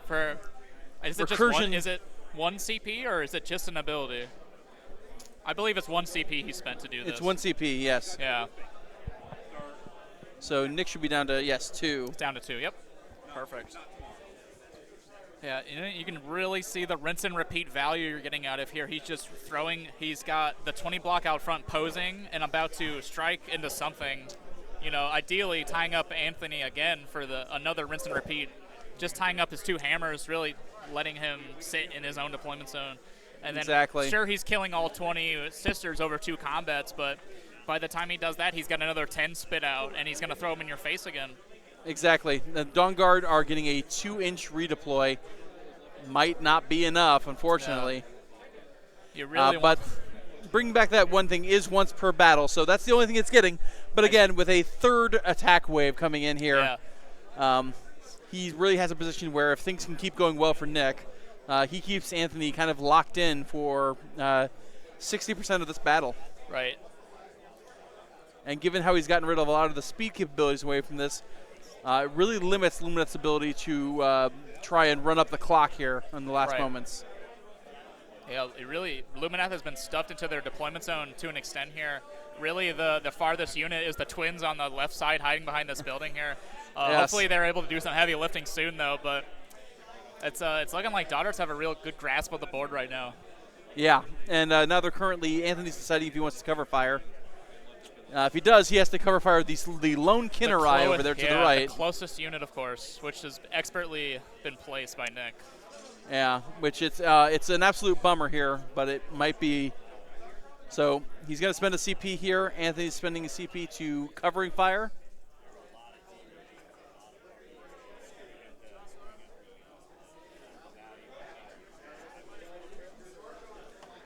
Oh, and this is the Light of Altharion firing into the Kinnerai instead. I'm sorry. That's right.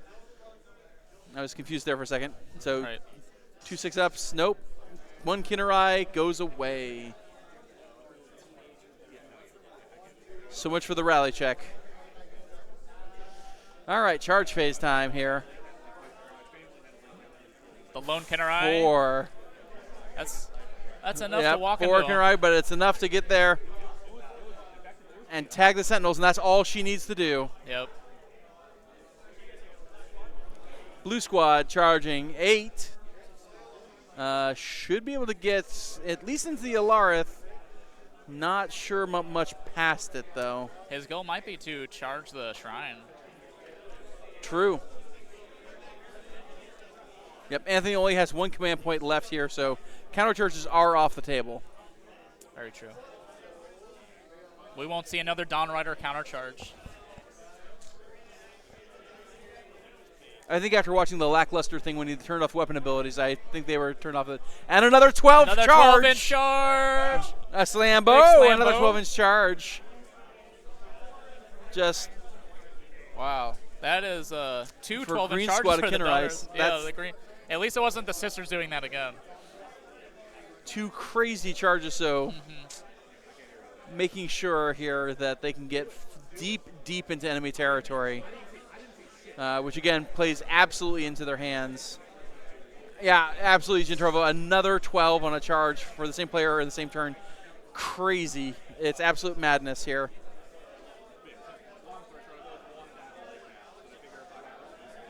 So Kennerai are charging. He's really are going 12 straight inches. through and into the Sentinels. Yeah, threading that needle straight into the Sentinels. Really crazy. Probably going to be able to. He's probably going to pick up the Alarith in that point here. He doesn't. Roll, Thanks, Zangrius. Zangrius does not say he doesn't. He doesn't roll that well at home. 1 hour, 30 minutes left. So we have this here. That was Brett calling out the time here. Brett, you know from yesterday here. And yeah, he's playing aggro incredibly well. This is, like I said here, she's sending wave after wave of aggressive tendrils to try and probe and trade here so that the power of Lumineth is just diminished. Yeah, Nick is expertly showcasing what the Daughters can do with this amount of bodies and how they operate with these 2 parade float-like things in the middle here. Yeah.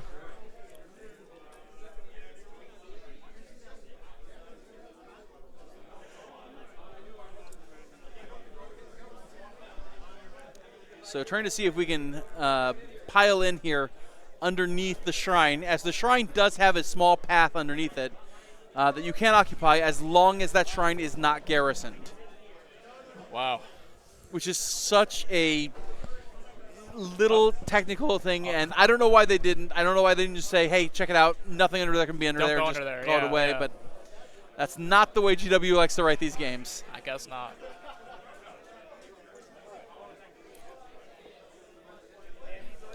So unfortunately it looks like the Kennerai cannot fit under there, so if it does not fit, it does not sit. That's correct. So just trying to pile in here to maximize their attacks into the Sentinels. Again, trying to upgrade their value here, as every dead Sentinel is definitely a point in their favor.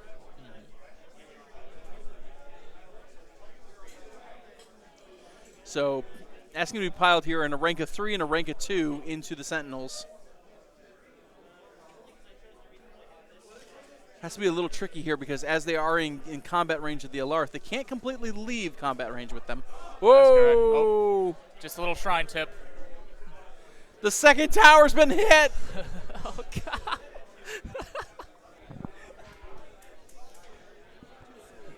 Now, of course, the Shrine Luminor being one of the tallest models in the range. It is. Never fails to be a giant pain in my tuchus every time I play with him. The brave Dawn Riders caught it just fine. Yep, and no breaks, it looks like, on the Dawn Riders models, which good on them.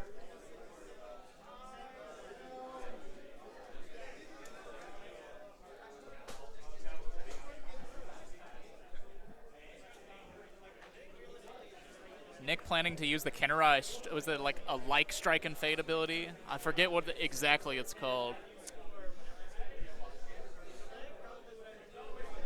These are Kennerai life takers, I believe. Yeah.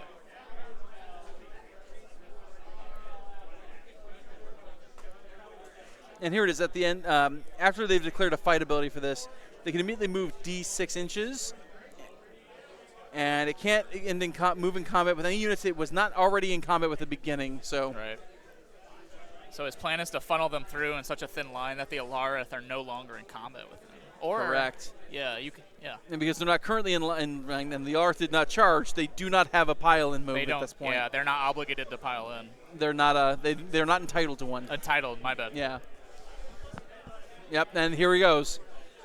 Even the lone inch that he got here is just. Right. Just a quick scooch. And that scooch is unfortunately all he needs to keep the Alarith out of danger here. It looks like it. Really surprised the Sisters of Slaughter didn't go in here into the center, but I was thinking that to myself, but I think he's counting on the fact that the 5-up ward bubble is up, and he's got the Fist of Khaine still pulsing in the center. So really, this is such a tough nut to crack. Correct, and he knows how central that is to the game plan here for the overall scenario. Yeah, so leaving it could be a detriment to himself when if he walks away, doesn't have enough control, it could just swing into his opponent's hands. Yeah. He could have gone more aggro and tried to go after Light or have to go after the Alarith, but honestly doing so would have left him open to counterplay by the other. For sure. As the Twins are still able to give these guys a speed to the Twins the are still auto in the 6. game, so. Yeah. Can't count Lumineth out until all the heroes are dead at least. Yeah, you need to kill those wizards. Those nerds. As nerds.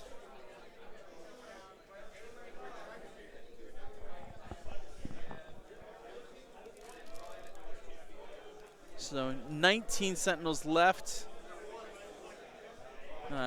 Looks like they're piling in and fighting all the green Kinnerai. And no crit effects here. It's just straight up 3-4-0-1. It's the sad 3-day-old chicken Caesar salad sandwich of attack rolls. It just doesn't taste that good. But I'm hungry. Yeah.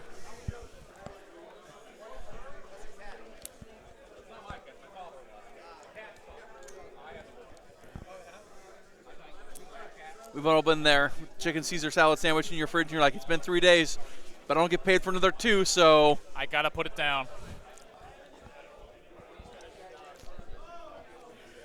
Looks like a save roll coming in. Yep, that was this word roll here. Oh my God! Look at that ward roll. What a huge award. Nicholas Swope, what are you doing over there? It's all right. I'm using your government name, son.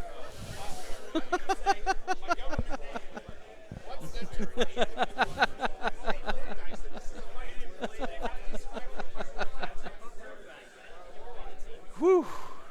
Wow. The dice are hot. What an amazing word roll there. Rolled, what was that? I think 8 and passed 6 of them on a 6-up ward. Yeah. Incredible. All right, purple Kinnerai coming in here. Yep. 1 hit, 1 wound. 1 wound coming in, 5-up save. Ooh. Yes! Wow. Nicely the Brave done. Sentinels. Managed to twist their hip there to grab that hip plate.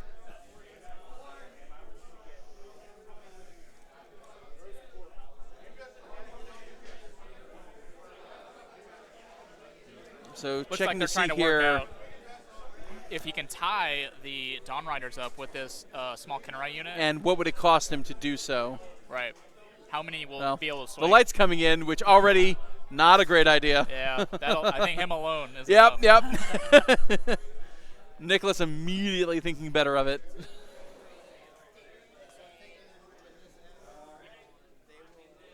It might just be a suit of armor, but it's not empty.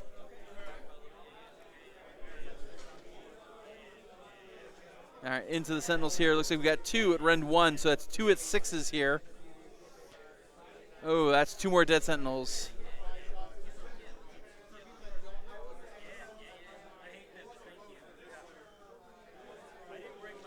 Kinnerai really doing work on those Sentinels. They are just not liking this. I mean, even if they're doing 0 damage, they're already doing work by simply keeping them occupied. They are stuck.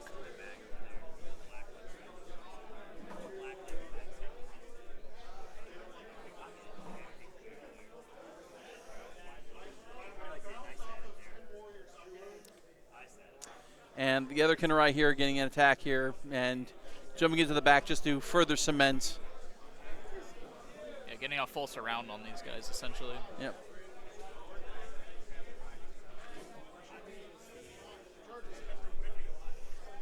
Oh. Oh.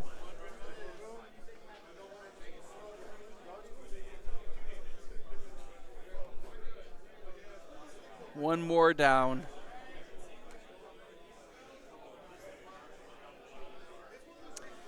All right. That should be out of combats. Yep. 1-2, no tactics. So that's another 10 points here for Anthony. Or another 10 points for Nicholas. Excuse me, Nicholas. 25-8 as we enter the bottom of 2. 25. You're right. 25-8. As no new tactics were scored here for Nick.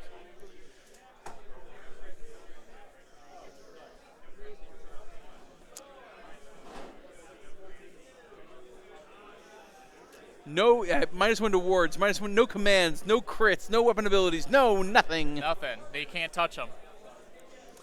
Yep, Nick now has to decide how to deal with what we will generously call the Kinnerai problem. Right. Before he deals with the Sisters of Slaughter problem. Yeah, Nick has given Anthony a set of bad problems here to deal with. Yeah.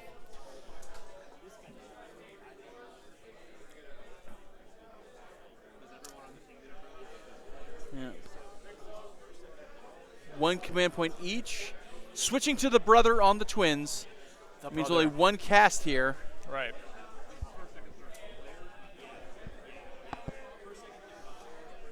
The parade floats do have shoot in combat, just as a reminder there.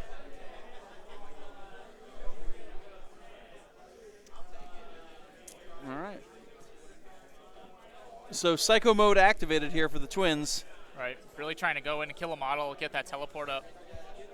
Yep. Speed of Hish cast into the Larith here, guard on the left. They really need this. Or they really want it, but. Yeah. And fortunately, the Speed of Hish is a relatively easy spell to cast here for them. Right. It's just been, he's been rolling so poorly. Like that. Exactly like Unfortunately, that. That is unlucky. Might have had access to a reroll if he was in the shrine. Yeah, I know. Yeah, a lot of. You need those synergies. I'm going to start calling Anthony Lemony Snicket because it's a series of unfortunate events, one right after the other here for him. Yeah, you're absolutely right. There's no accounting for 12-inch charges, absolutely.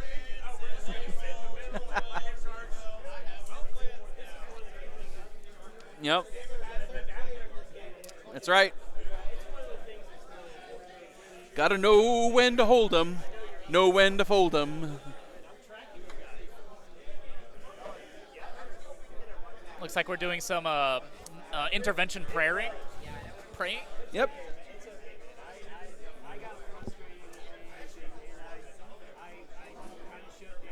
She's going to load up on some points here, it looks like. Yep. Crone State running 3 ritual points. And that's going to be it here. Nick obviously saving his CP for something probably closer to the fight phase. Yep. So leaving a little room for the Holy Spirit and coming on in here for the Alarith, try and free up these Sentinels.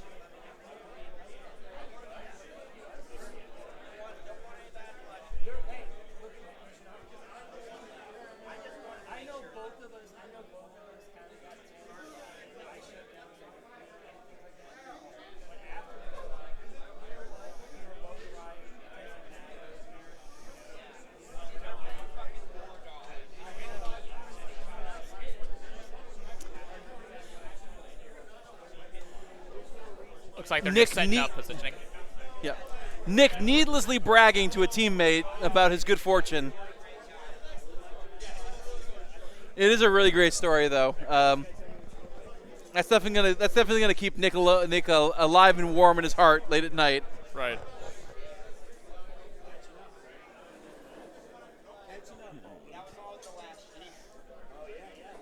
All right, hold on a second, Gentry. Hey, Anthony. Gentry says he feels your dice pain right now. It is not great, But absolutely here. This is going to be toughies. While they're considering things, let's give a shout out here to Buy the Same Token. Buy the Same Token, as you might imagine, make a lot of tokens for both Warhammer and other miniature games associated. Go ahead and give them a shout out and give them a look here either on Etsy or on buythesametoken.com. Looks like Altharian's moving up the center. Yep. Finally going to choose where he goes into combat, maybe. The Light going to go in here and see what he can do because even if he doesn't have weapon abilities on, doesn't mean he can't just rock a bold lip. Right.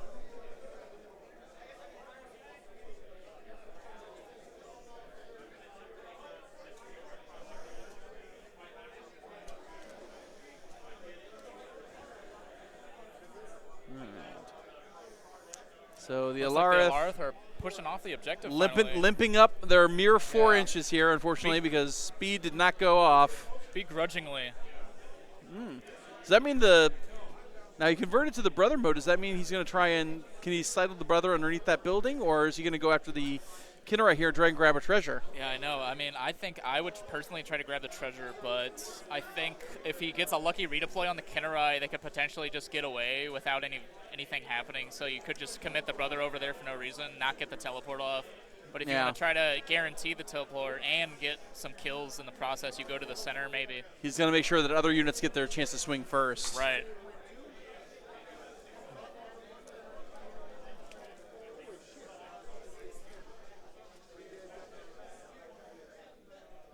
Clarifying here that if the Dawn Guard charge in, they will get their impact attack mortals. They just will not get the mortals on their weapon abilities.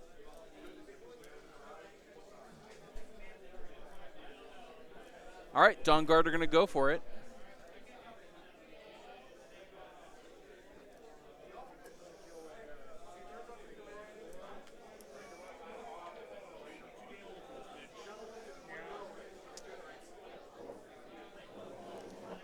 All right, it's been a long 2 rounds. Let's see if Lumineth finally gets a chance to shine here.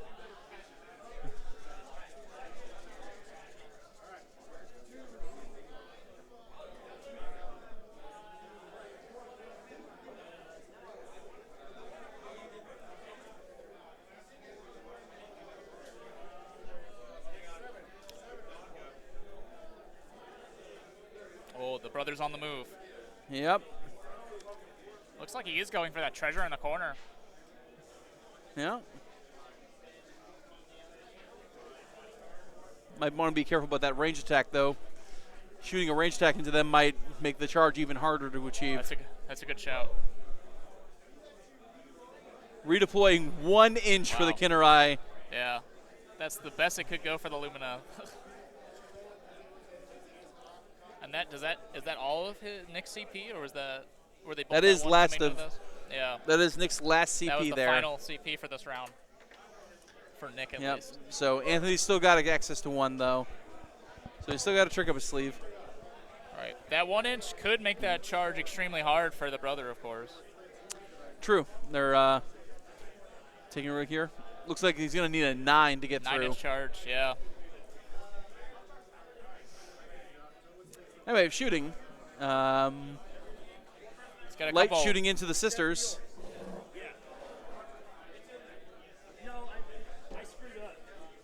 I didn't realize 2 people swapped teams. Obscuring, so they cannot be shot, in fact. Wow. Yeah, I wonder if we could turn around and zap a Kinnera, though. Right.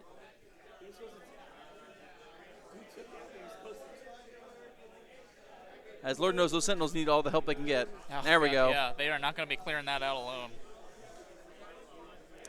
I wouldn't necessarily say no. The Alarith do 2 damage. They're going to kill any Kinnera that they go through. Right. Looks like 2 shots coming through. Both wounding into the Kinnera. I believe that's at least Rend 1 for D3 damage. So, there we go. 3 damage. 3 damage here. At least 1 Kinnera, maybe a floater. Yep. It's 1.5 Kinnera there. And a remainder there. So only 1 model removed. Not the worst, not the best.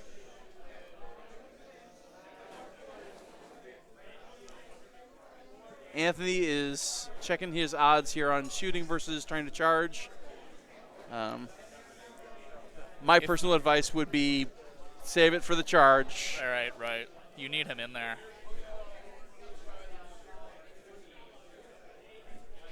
Agreed, agreed. Anthony like agreeing he's here settling on the with our wisdom on that.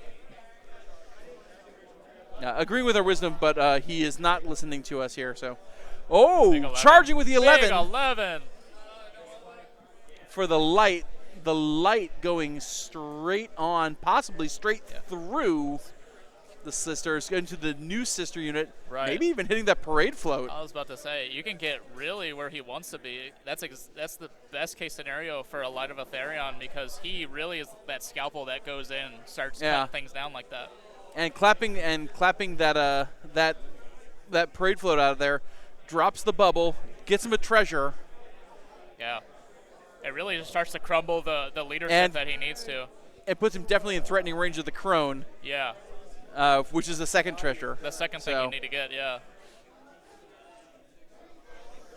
Crazy charge ranges here today. Absolutely bonkers. Yeah, I mean, you like to see it on both sides equally, for sure. Right. You know, if one player makes that 12-man That charge, is what. you need to see it on the other side. It just Absolutely. really completes the game. Yeah. Take the chance. Take the chance. Do your dance in the pants. 5-up save, 6-up ward here into those bow snakes. Or spear snakes, excuse me. That's got a good potential for mischief there. Run along, and there he goes. There he goes. He commits it.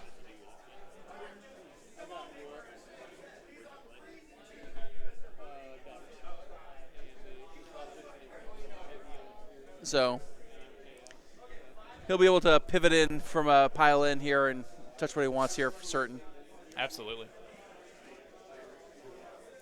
But hopefully his dice don't fail him. Here go the Dawn Riders. Let's see where the Dawn Riders get to go. Right. 3. Assuming he wants to hit 4 inches. Just a 4. It's enough to get where they need to be. Right. Luckily, he used that low roll here and not on those Alarith that probably need a charge as well to the left. Yeah, and he'll need to be careful about making sure that he doesn't charge them in too wide here, so that the Alarith can get a chance to, at least a ghost of a chance to get in here. There's 2 fairly long charges here that he's going to need to achieve here. Anyway, so Dawn Rider Mortals into the Sisters. And this is unfortunately the one thing that really can't be done anything about here. Right. So looks like 8 mortals into the Sisters of Slaughter. Very good rolls on these charged mortals. Yeah, oof. Warding only 3 of the 8, so that is 5 of them. That's a quarter of the unit. And of course, pulling from here to try and make Alarith's job even harder. Yeah, I think that will, because the way the Daughters are sitting, the straight line between, or the closest point rather, between the Alarith and these Sisters is through the Dawn Riders, so they're going to have to spend the extra inches to go around. Looks like he's got a 6-inch charge. 6-inch charge there. Nope, going with the Twins. Twins roll a 5. Holding the CP. Yep, moving on here, charging the other Alarith unit. Gets the other Alarith in to join in the Sentinels. Let's see if he can free them up before they suffer too many losses. As Nick will probably, if Anthony gets them unengaged at this point, he'll probably spend the rest of the game trying to rally them back up to health. Yeah, absolutely. I think they're pretty much the Sentinels. It's only bottom of 2, so they can still generate some value. But they've just been stuffed so early, it's hard to scratch out of that. Still a lot of game left here, but yeah, the Sentinels are going to be spending the vast majority of the rest of this game trying to get back to where they were.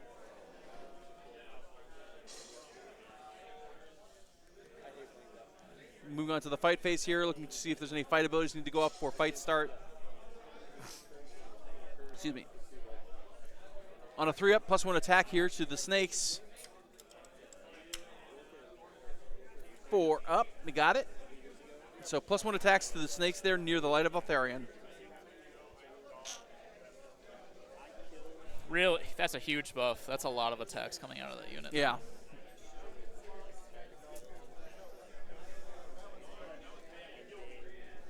All right. Wow, going real deep in there. I think he might be targeting the Tagging crone. the crone. Yeah, the weakest target, it looks like. All of the attacks going into the crone. Wow. Full attacks. Yep. Let's see this Harpy go down here. 2s and 3s here. 3s. 1 coming in at Ren 2 because she is a hero. Just 1 ward. So 1, so that is 3 damage. So 2 damage out of those. And now 5 attacks here at crit 2 hits, 2s, 3s, Ren 3 damage 3 here. Yep. And two crits. 6s. Wow. So 1 coming out, but 1 coming back in. So that's +1 on the conversion. Oh, no. Oh my God! No! only 3 damage coming through. 3 coming Straight to wards. Extremely unlucky. Yep. All right. Oh, the She crone lives lives. on 1. Oh. It pains us to see that. I'm going to be honest with you. Yeah.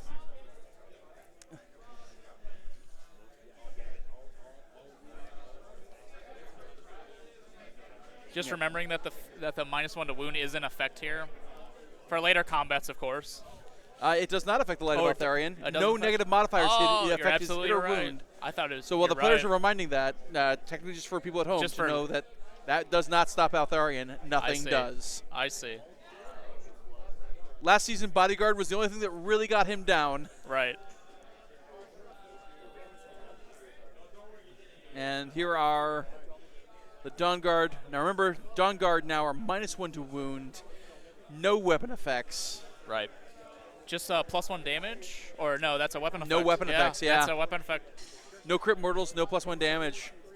It's a super Just bummer, regular. making them 3s and 5s and 5s and 4s. Right.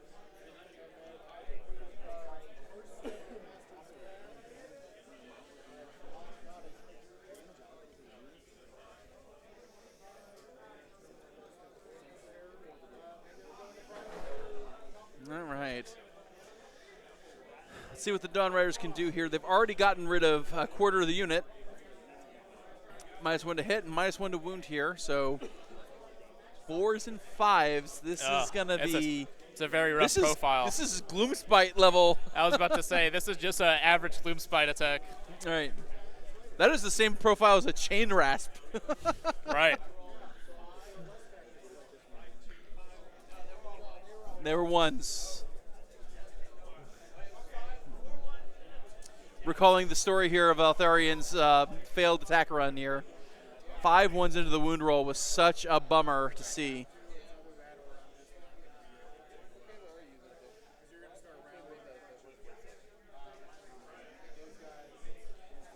So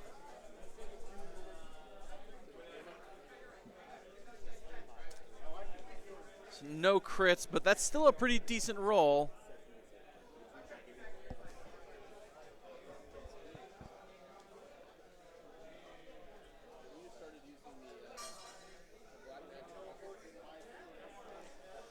All right, here comes the big wound roll here. Hopefully we can see a lot of stuff in the conversion on this. 5s. There's 5s to 3, 4, 5, 6. Not too bad. Not too bad. Pretty good for 5s. Yep. 7 there coming in. That is Rend 1. So on 5s, no Reflect Mortals here. And 1 ward, so that's killing another 3. Wow. Let's see if the hooves can do anything. It's crazy to see that The difference. hooves are now 6 and Sixes? 4. Oh, no. Um, The and difference no of their rend. output is insane. Yeah, such a big deal here that what a big difference -1 to hit, -1 to wound makes. Right.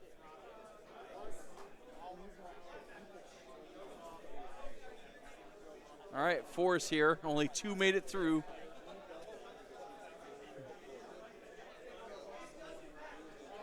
Oh, nope. 3 dice made it through, but unfortunately nothing converted into wounds. So, time for Nick to pick a fight here. green Kinnerai are going to fight, piling in, trying to pile in and scoot their way out of perhaps fighting with these Alarith. Please and thank you.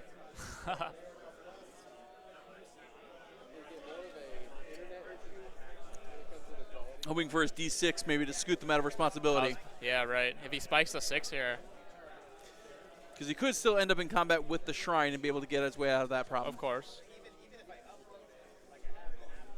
2 at Rend 1, which is effectively Rend 0 because of Alarith. And saves 1 damage. Rolls the runaway here for 6. He hits the 6, huh? Wow. And then he pops over the other side. Yep. Really so once keeping again, the leaving the heat off of Alarith that. high and dry. At least they get a they are still entitled to a charge though because pile in because they did charge. But their ability to affect change here is going to be fairly limited. Not to mention, the further the Kinnerai go back, the further they drag the Alarith back, which means the longer it'll take for them to become relevant again in the game. Right. One might even argue it might be easier to just cut your losses on the Sentinels. I think so. The Sentinels, I'm not sure what they'll provide. There's so much obscuring, but it's really, the Sentinels really get that value of freeing up the hammers after they've got stuck on a unit. So that's really what we're not seeing here, is that usually the Dawn Riders have that cleanup crew of the Sentinels to just absolutely destroy, and then they can just keep rolling over. And it's completely understandable, the instinct to try and protect your assets here, but there is a sunk cost fallacy question you have to ask yourself here. Right. You have to think if those Alarith are just a little more valuable pushing up the center with everything else, just especially with the amount of violence left in the center of the board there. Right. But the Sentinels are actually attacking here now, piling in here, trying to divvy it up.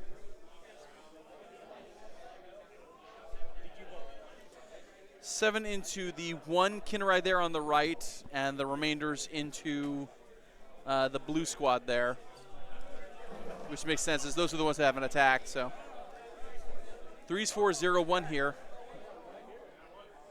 Not bad. Only two being lost in the hit roll. Let's see what we get on the 4s. And nothing.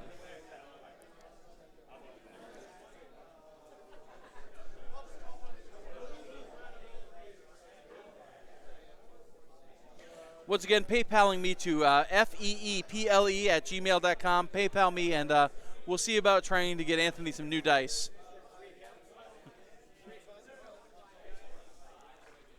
If you PayPal me $25, I will think about getting Anthony new dice. I will think about it very long and very hard. At least 20 minutes is how long I'll think about it. Oh! Not a crucial role, of course. But he's still. It's the Sentinels, but hey, yeah. Yeah. 5s, saves one of them. Wards another one. These Just wards. insulting.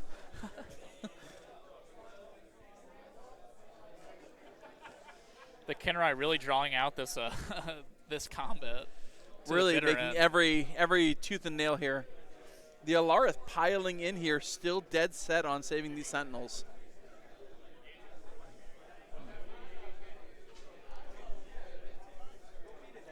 And again, like I said, I might have thought better of it and tried to pile up back into my original position here. Right. See in round 3 if I could save some of this here. So 3 Alarith going into that one remaining on the right there. It should be 3s, 4s, 1, 2s here. 3s, 3s, 1, 2s, excuse me.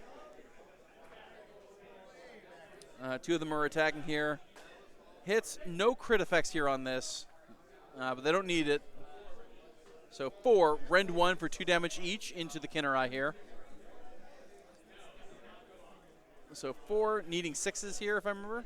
Yep, gone. Wards technically sure, but it's absolutely, yeah. Right, that was just the single Kinnerai left. It's not so fun when someone actually knows how to fight.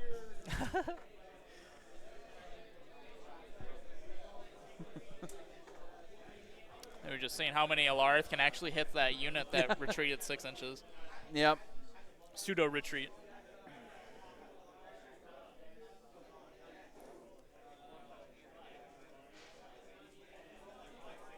All right.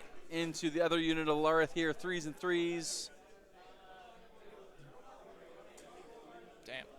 Only 3 of them coming through. Woof. Those dice. 2 coming in at Rend 1 into the other unit of Kinnerai. Second one, take 1, so 2 more damage, 2 into wards. Nope, that's another Kinnerai. Saying pick up 1, I don't care which. And it looks like from here I can see about 3-4 Kinnerai left, still tying up those 2 units. Yeah, 3 of the green there right at the end, and then 1 the blue squad there.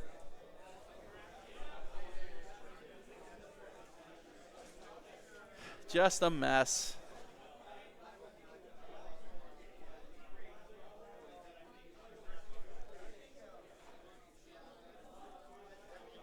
Threes, 4s, 1 D3 crit auto hit here on, I believe, the Crone. 3 at Rend 1 here coming in. All that defense here on the light. So that's the last CP for him.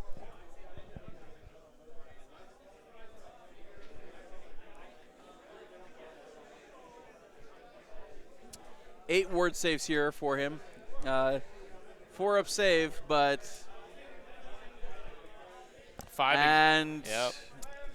that kills him. Big slam bow. But at least this time, if you cast a summon ability, you can replace the summon with the light again here. That's so true. as long as the twins are on the board, there's still hope of him making a comeback. The twins really holding us together here.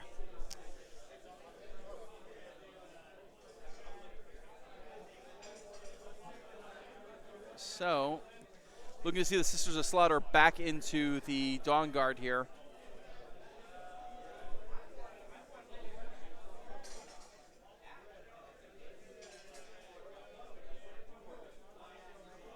It's like 12 Sisters of Slaughter left going back into these Dawn Riders. Yep. Let's see what they do. 3s and 4s. Oof. Wow. That's a lot of paint.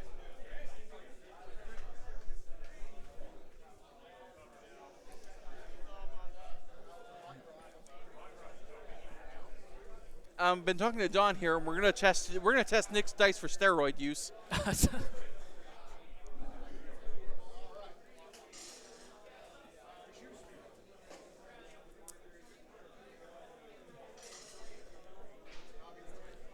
Eight coming in at no rend, so 3 up save here on the Dawn Riders.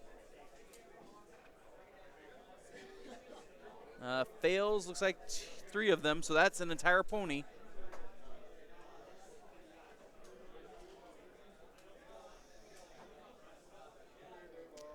Just clipping that one out there. That is exactly 1 metric bummer.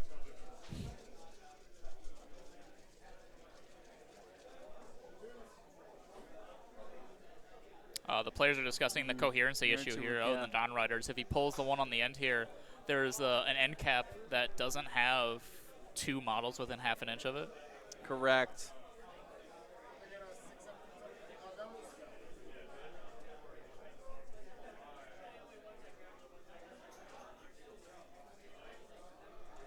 So, all right, pulling that one here to satisfy it. Sorted.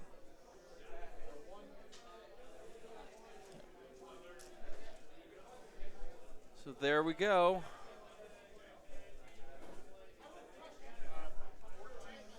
And then one last combat with the remaining Kinnerai here, back on the Sentinels.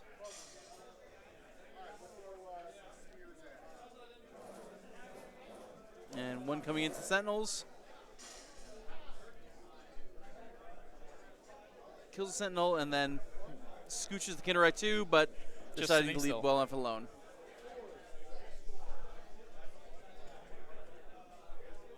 So only another 8 points here, it looks like, as no treasure, no conversion here on that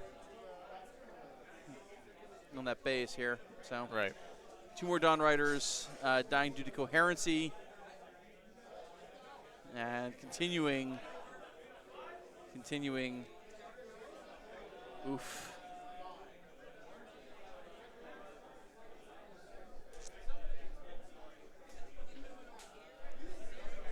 And due to coherency rules, the entire Dawn Raider flank collapses. Wow. That's incredibly rough, but that does remind you to watch your movements here. Yeah, you got to watch them. That's crazy. All right, 2 versus 6.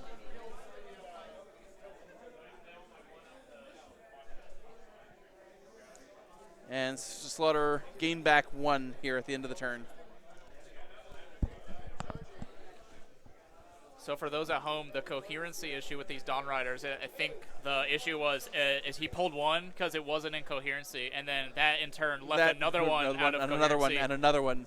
Right, and then it just kept going. But does it not stop when they turn to 5 models or less, or is that? It might / should. I actually don't know the timing on it here. I don't know off the top of my head. Honestly. I know it would if there was any kind of gap in time. Right. But I don't know as if you're constantly making the checks if you don't get that moment. That's the thing. Yeah.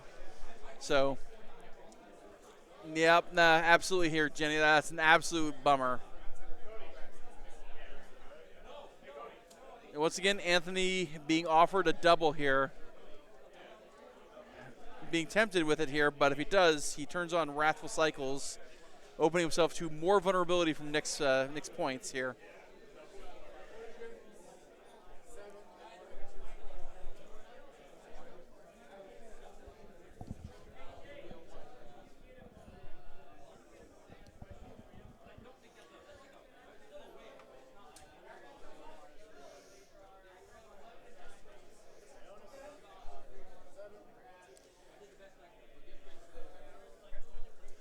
All right.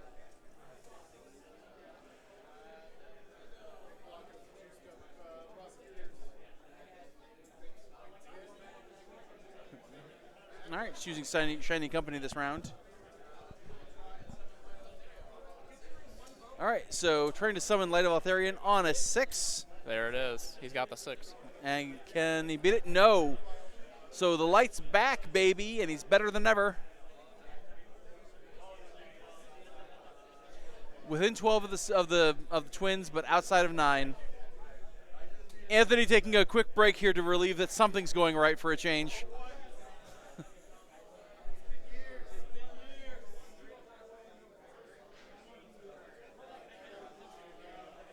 So where is Al gonna drop?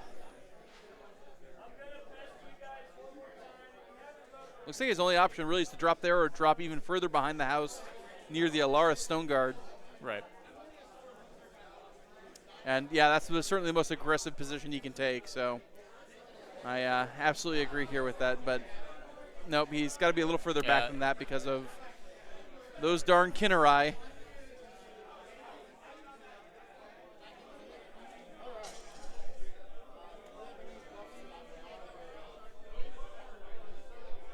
Okay.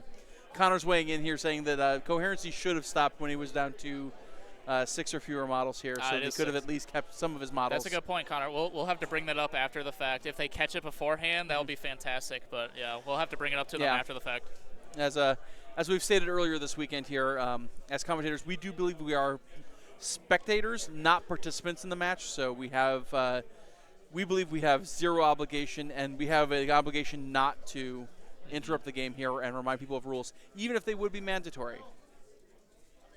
As Warhammer is full of sometimes you don't remember everything, and that's just the way life goes. Right. So 3 Kinnerai coming back here, looks like. Or no, 3 Sisters of Slaughter. As if that unit wasn't pesky enough.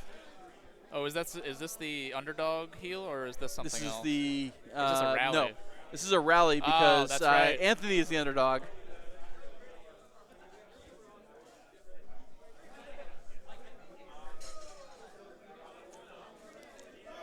Three more pair points to the crone here.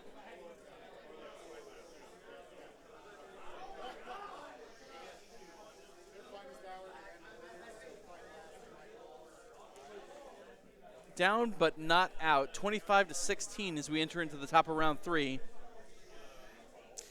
There's really a lot of the game left still. I mean, with the absence of the Dawn Riders, it's going to be hard, and Altharion, of course. It's going to be, or the first one, I should say, the first edition of Altharion. But we do have him back Absolutely. again. But the absence of the Dawn Riders is a huge hole in the Lumineth, and these Alarith are kind of caught off the objective because they couldn't, make up that charge to get in there to tie up that center unit of Sisters. So Absolutely. it leaves everything in the center free to operate for the DOK player. You know, we probably should have started singing "Guess Who's Back." Yeah, when he came back. When he came back there. Yeah, Next time. huge missed opportunity. Yep.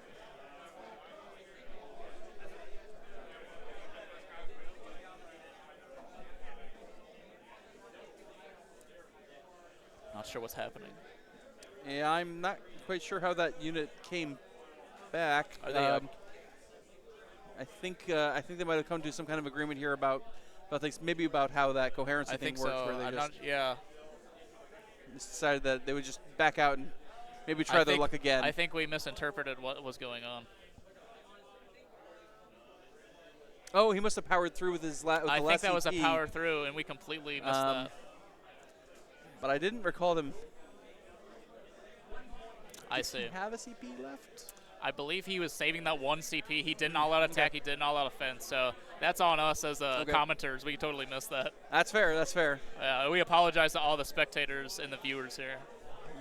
Yep. Warhammer is not a mechanically driven thing here where we can just catch everything. Unfortunately, there's a lot of interactions, and you just don't catch everything all the time. Right. Thank you, It Connor. do be happening, Connor. It do be happening. All right. So only one spell out, which means I believe the brother's still coming on here. Right. He wants to keep that juice. He's at round 3, so he's got that buff. And Anthony has, of course, taken the double here, as we know here. That means that Nick is currently underdog, but Anthony can still score tactics. Correct. As he is 11 points behind. Or he's not. He's only 9 points behind. So he cannot score any tactics this turn. But that's okay. He's still going to be able to get some pretty darn good work done here, I think. I think so. I think he's in a good position to lift a few things, and the Alarith are really in that center board position that they can really just get stuck in finally, ideally on top of that center objective, of course.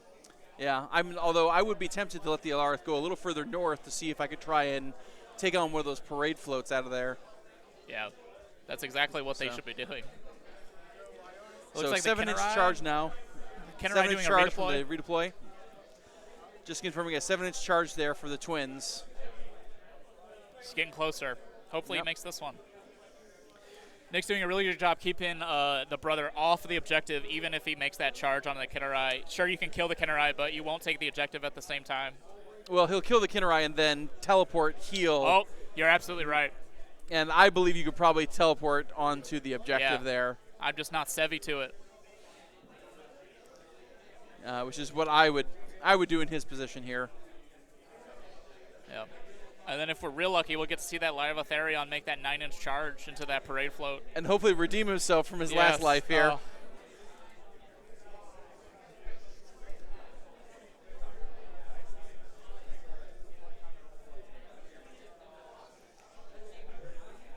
Yep. So covering fire here from, I believe, one of the cauldrons.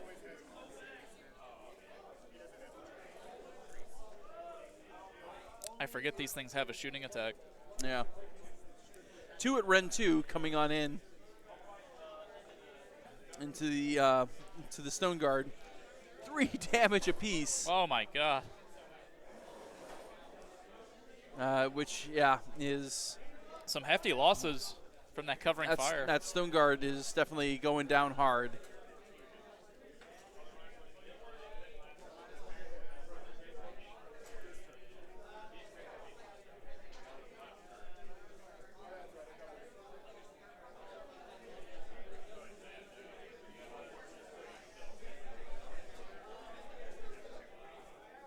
Two command points left for Nick Swope here as we move in here using the covering fire ability. So let's move into charges here.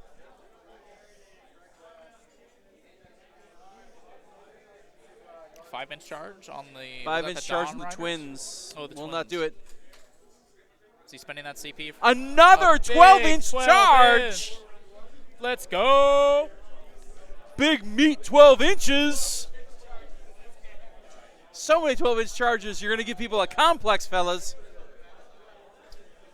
So the Twins are absolutely making it into combat. Going into the backfield. Huge play. Yeah. Let's see if the light can follow up on that. Stone Guard making a charge. Stone Guard making a 9-inch charge. Wow. Just everything's coming up charges. And let's see here. They're gonna. Looks like they're gonna try and charge the sisters here, trying to keep the blood rack out. A smart decision, given there is nothing really for the sisters to interrupt on the Alarith, although it will take them to 4s and 4s. Ooh, that's rough. But there's no weapon abilities for them to shut off at least. So. Right. And as we said here before, Anthony's really top priority here is to really start reclaiming the blue objective here. He has to, I think this round he really has to start taking it back. Yeah, otherwise he's going to start ceding too much ground, I think, to be able to come back effectively. But again, as it is a team event here, it's not always about your individual performance, but making sure that you're scoring as many points as you can for your worthwhile for your team. Yeah, really tightening that spread between you and your opponent helps the team out tremendously. Correct. Because sometimes you're just the sacrifice play. Right. And at that point, it's just trying to squeeze out as much juice as you can. So Dawn Guard coming back in here. Looks like he's learning his lesson a little bit better here about really keeping those the formation. two back pieces. Yeah. There you go. Yeah, that's much smarter now. That's the traditional cavalry formation I like to use. That's right. 2 of them parallel park while the rest of them come on in. Yeah. Aren't you glad that Warhammer doesn't use facing on their models? No. Why would we need facing?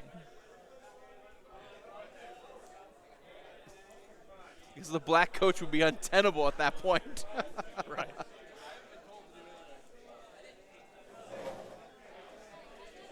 All right, so Impact Mortals here from the Dawn Guard once again.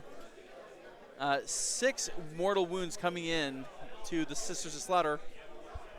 And 5 of them going through. So another quarter of the unit of the Sisters of Slaughter are down. That's half the unit dead overall just from impact attacks. Yeah. Those impacts are insane. They are arguably some of the... when everything else is getting debuffs, it's arguably the best part of the Dawn Riders. Right. Because that's damage they are getting through without... You can't stop it, essentially. Correct. There's nothing really to talk about on that one.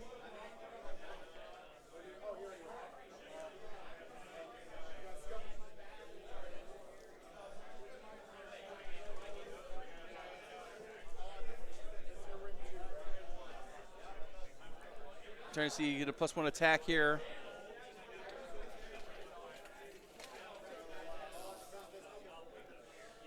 Jason's over here trying to clean up here from some other tables, having a good time.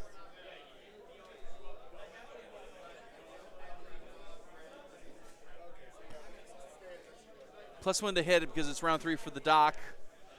I do keep forgetting that Daughters of Khaine get different bonuses every round. Right. Something's always new with those girls. Excuse me, those women.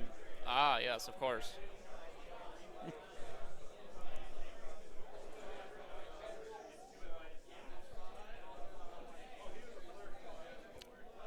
Players just debating where they want to allocate attacks right now, I think. Yep, so just comparing profiles here, trying to decide the most effective use here for their command points. And not to As mention Anthony- the order of operations for attack sequences.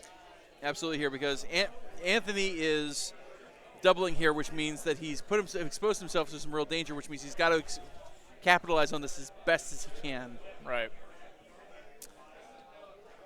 So Anthony choosing to use no commands here. He's going to raw dog it, as the kids say.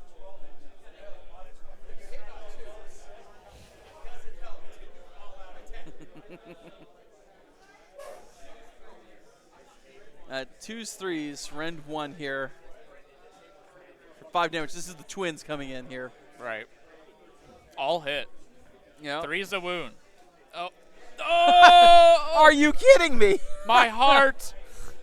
Oh. 3's to wound. 5 dice. 1 comes through. What a ridiculous notion.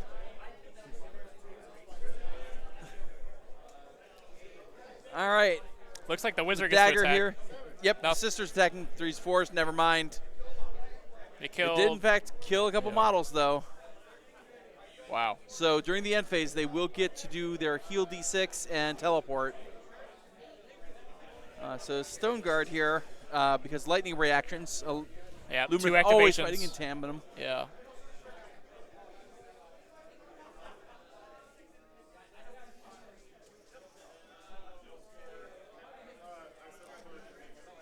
So 7 with the champion here. Checking to see if they want to all-out defense here on Nick. Going to all-out defense here on Nick. So Nick's down to 1 CP. 4s and 4s to hit. No crit effects for a couple of different reasons. Oop. There we go. Not bad, not bad. Let's see if we can survive on the wounding roll here. Ugh. Tough in the center, but that is 7? 6, 7? Rend 1 back to Rend normal here, so 4 ups to save here. Every one that goes through is 2 damage. So 2 damage each, so that's 4 that come through. No ward 4. saves, so 4 more Sisters of Slaughter going down. A big Slambo call out. Big Slambo on that. All right, time for Nick to do a fight here. Green Kinnerai going to pile in here into the Sentinels. Just trying to pile that way here. Not necessarily in base to base, as he really doesn't want to see those Alara too badly. Right. He just needs to stay within that combat range. Right. 2s, 4s here. Crit auto wounds on that. So 5 at Rend 1 into the Sentinels, needing 6s. Saving 1, 4 more Sentinels go away. Moving an inch. Yeah, really just maximizing that slide to mitigate the Alarith, because they cannot pop over like the Kinnerai can. They have to just circle around if they want to continue piling into the Kinnerai. Correct. Getting the least amount of text possible. And again, using the Sentinels as their own obstacle into this. Right. Now, another way the coherency is kind of locking the Sentinels into this, they cannot just pull a straight line. Or I guess they could because there's so many, but something to consider is the coherency when they get locked in like this. Yeah. If you start pulling from one side or in a straight line, you might just accidentally kill a few more. Exactly. All right, Dawn Rider is looking to... They might be going straight past that other unit, letting the Alarith handle them. Yep. No, the Alarith have already gone, so the Dawn Raiders are just trying to make sure That's that right. these sisters are well and fully dealt with. Yeah, they have to deal with these. But try to see how the pylons are going to work and how many ponies are going to participate. Right. As again, I think it's paramount here that they don't include another unit here in the fray. Right. As I think he would rather see as few models get returned to the clapback, especially since he did Shining Company here. As soon as this round of combat's over, those guys are now -1 to hit. Right. Especially if they're going to be taking, if they potentially could convert this over, that's huge for him being able to try and keep that on track. Yeah, really, this turn Anthony needs to really convert that center objective, which I mean, from the looks of things, it looks like he will have the control score to push over, but you never know with these kind of things. I mean, it's now 4s, 5s on the Right. swords. Exactly. It's such a huge debuff, you just might bounce. So rough. Yeah.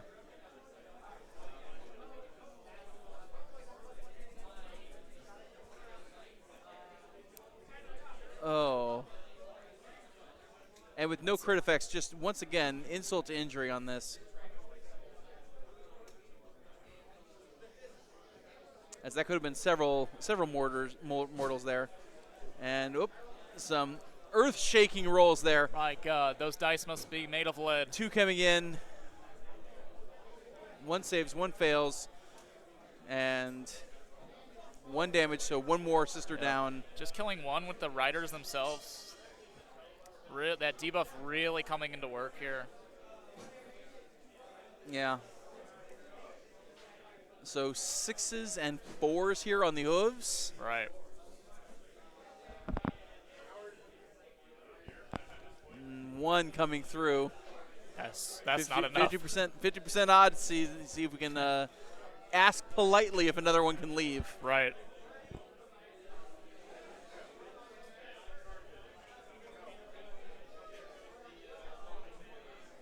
Oh, nope. Not quite. Dawn Rider's only killing 1 in real combat there. Asking too nicely to get rid of those. That's Right. the problem. And the real bummer is, since it's a prayer, there's not much any wizards can do anything about. There's no counter for Lumineth. There's no counters for most people with prayers. That's true, actually. If your army is just wizards, you're just out of luck at that point.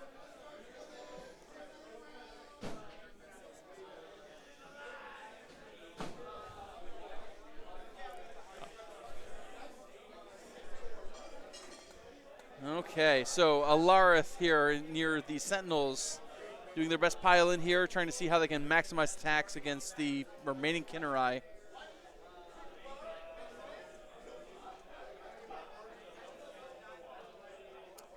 Tough slog here, tough slog in this corner.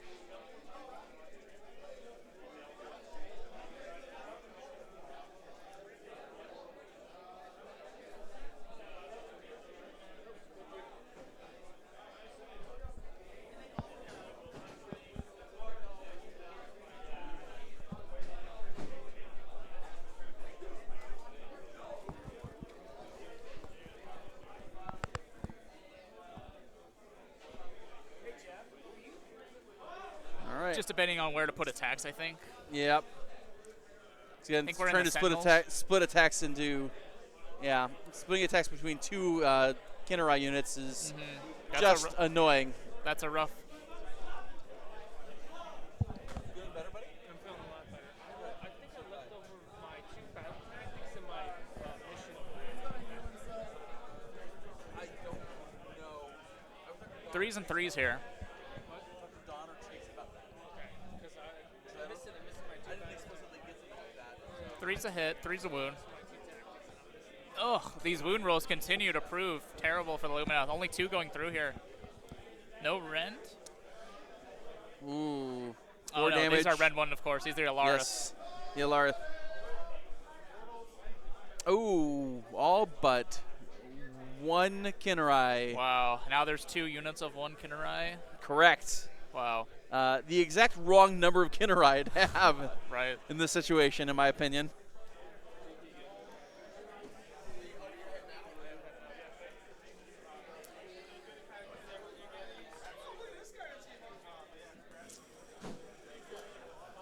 And once again, Anthony's dice just really not wanting to come out and play. Yeah.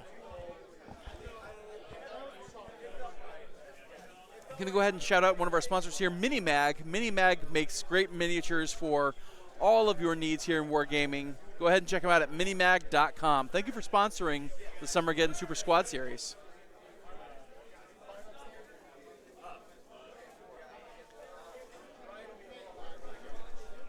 Whoa! Double 6s.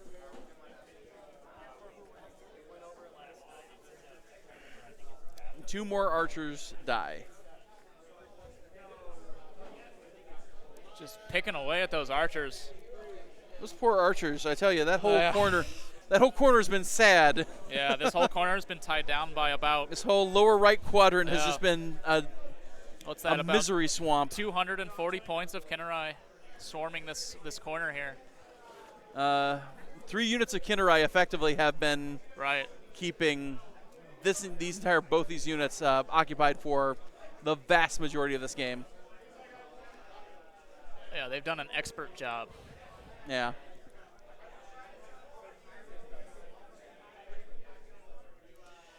And, of course, losing that Enlightener here at the top of 1 really didn't help things. Oh my, yeah, that was like the first domino to fall, they say. Yeah.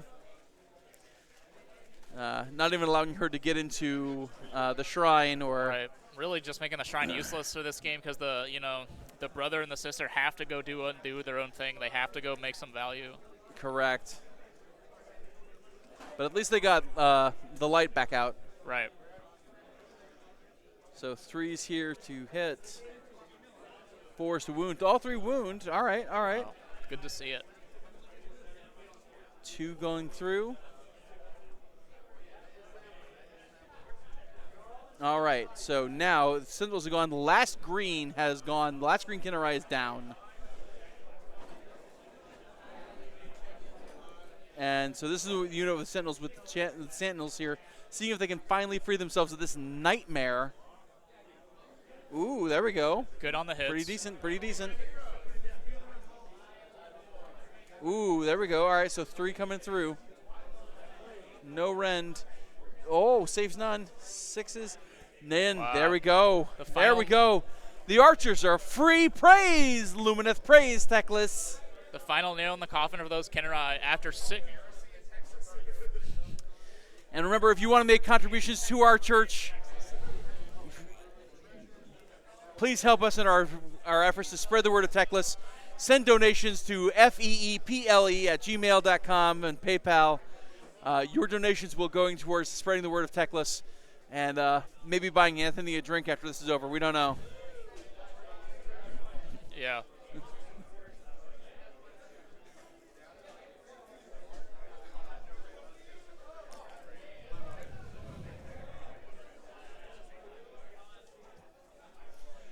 So Sister of the Slaughter going into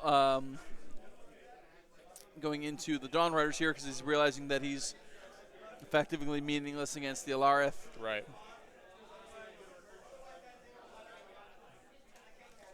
But I feel like it's a very catch-22 situation, as one's Yeah. a 3+ save and one's a 4+ save. One's a 4+ by reducing the rent. Yeah. Right. So it's getting into the weeds of Math Hammer a little bit. I think ultimately pulling out any models of Dawn Riders softens their impacts, which is the only kind of damage they're really doing in this game. Yeah. So. Absolutely here. And here's the saves coming in. 1 damage apiece here. So that is just 2 of the Alara Stoneguard, I believe, as he did not count the 3s. Right. Yeah, and, he was good. Yep. Anti-infantry would not trigger against the 3-up stone. Correct. So it's just rocking yeah. on 4s. Yeah. Again, I still feel like that's statistically the correct answer there. Yeah.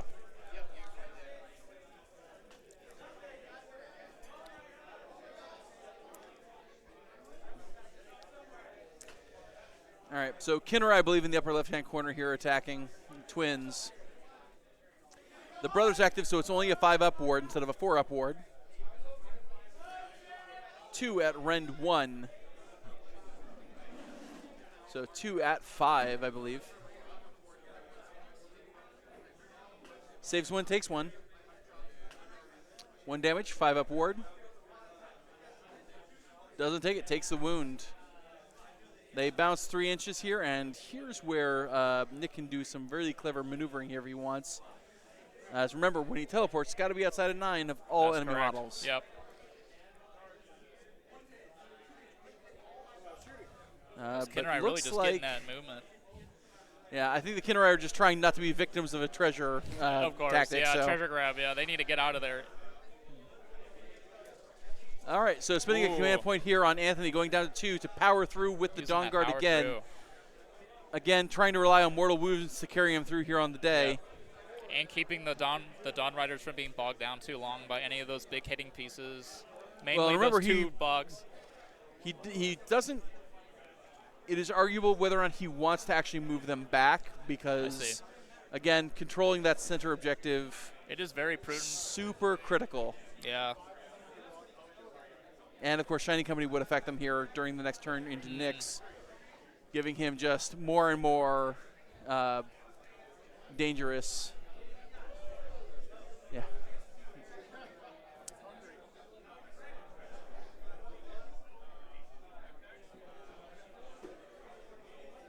All right, so twins heal 1 and heal D6 and then teleport. Whoa! Okay. Okay, not attached, thank goodness. Yeah, right. All right, trying to teleport here Gonna get some inside of 9-inch measures 9. out, trying to take this objective, it looks like. Yep. All right. It's a twin-sized pocket. Little pocket there. And of course, during the rules, the sister does have to take over for next turn. Returning 1 sister of slaughter here back to the central unit.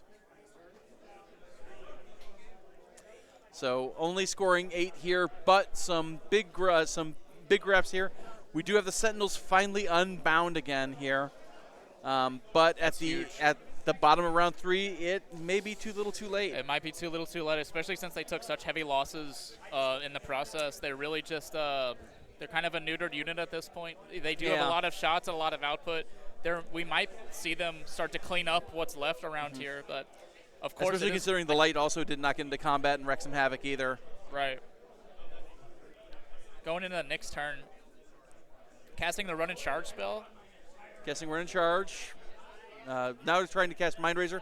Not on a Fails 4. that as well. Run and charge going on that front unit of 10 Sisters of Slaughter, it looks like. Yep. Maybe in an effort to try and keep the Dawn Riders way in the back to try and reduce their problems here. It's the Crone doing her prayers. Yep, Crone doing her prayers here. So just looking for a banking 3, the so 2 we're here on banking. this. Yep.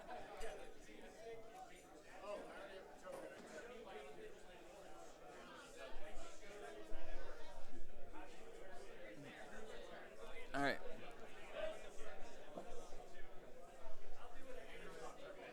So 2 units here. There we go. Getting a free move during the hero phase. That's huge. Do you think he might be able to make that long charge into the Sentinels again? Well, this is a move. This is still in the hero phase, so Of course, yeah. they'll still get a run and a charge now too. yeah. So They can go 12 inches after this? yeah, they're absolutely going to go where they want here. There's very little, if anything, here that's going to stop them. Right.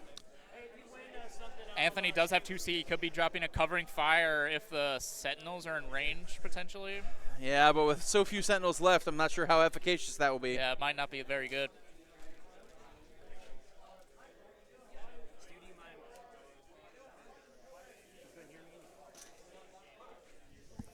Give a big shout out here to Pro Painted Studios. Pro Painted Studios is your stop here if you feel like just not like painting, or if you want to bring one of your heroes up to a special level here on the tabletop. Contact Pro Level Painting here, Pro Painted Studios, to make sure that your models look as gorgeous as they can on the battlefield.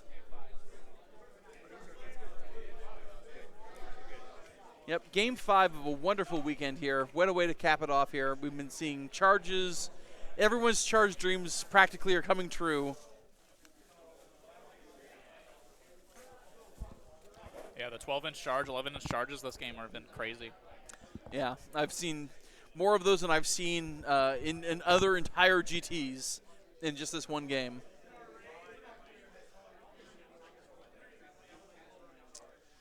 All right, and so now our Spear Snakes are sidling on up here. Up, starting to snake them around. Oh, I see what he did there. Puns.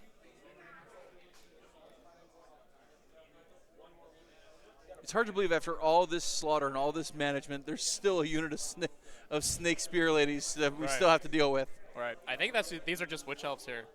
Oh, are they just witch elves? Yeah, I think that's the only snake lady. Oh, you're right. The Yeah. snakes are on the left here. Just regular old witch elves. All right. But yeah, 2 blocks of reinforced witch elves in the reserve here coming in is pretty Yeah. insane. Ugh.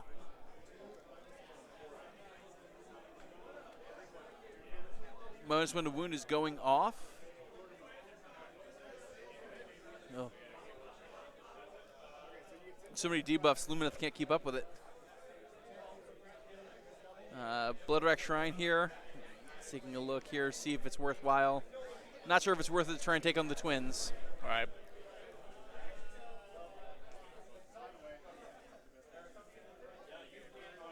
Anthony weighing his options here during the hero phase. All right, rallying Sentinels here for a command point for Anthony. Could be worthwhile. 1 CP remaining here. Absolutely, Gentrova. There's so little that allows you to positively affect your wound roll. Any debuffs to the wound roll is just felt that much harder. And looks like the Sentinels are getting 3 back.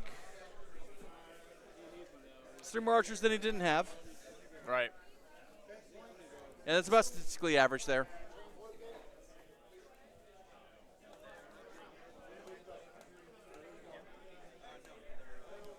All right. Movement phase here for Nick. Oh, a parade float has seen the twins and is getting hungry. Looking to make an easy meal of them.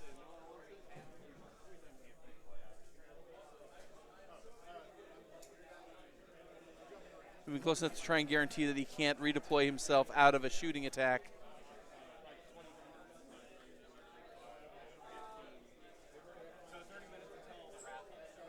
These witch elves here scooting on over here. Not necessarily to let the parade float get involved, but rather to make sure that the witch elves have a little bit of support here from their own little parade float. Right. They don't want to leave it behind. Yep. Running the Kimonrai here, 6, getting their max range, here. I think he's going to go try and steal that red down there.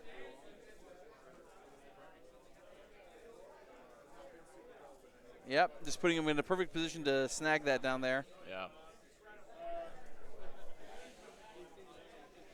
Taking the treasure away and perhaps even getting himself set up for the final step of the Wrathful Cycles. Right.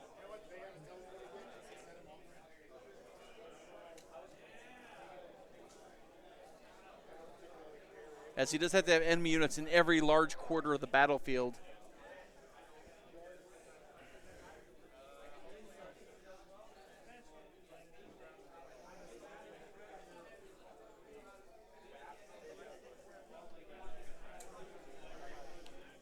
All right. Moving up the crone here a little bit. Looks like he's trying to put her in a very specific spot, keep her safe. Yeah.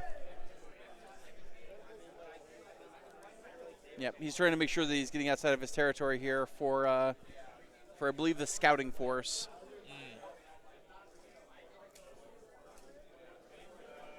Yep.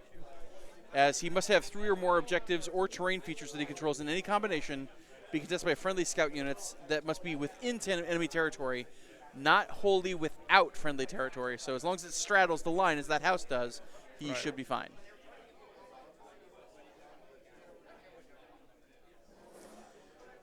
Of course, unfortunately, the shrine also counts. Right. Another reason why it's just been one big bummer here for Anthony, although he's been making, I think, very smart moves, very smart plays. It's just dice aren't always wanting to agree with him about what's the best idea. Right. Yeah, there's a couple, I think there may even, I dare say, 2 treasure chests may have been picked up by Altharion and the twins total if his dice didn't just fizzle on him in those 2 wound rolls. Mm-hmm. Those are just the 2 that I remember. Yes. Huge. Altharion should have definitely picked up the crone, and the twins with a little bit better of attack should have been able to pick up the rest of the Kimonrai there. Right. That could have given Anthony another 10 points there, which would have made this game much closer. Way closer, yeah.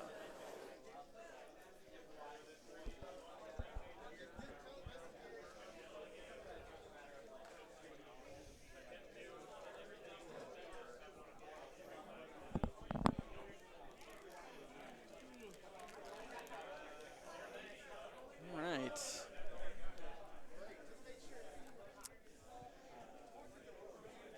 Go ahead and shout out Game Mat EU. Game Mat EU makes several great neoprene mats and neoprene markers here for terrain to liven up your battlefield, make it as beautiful as possible so that you can really immerse yourself in the world of Warhammer. Game Mat EU.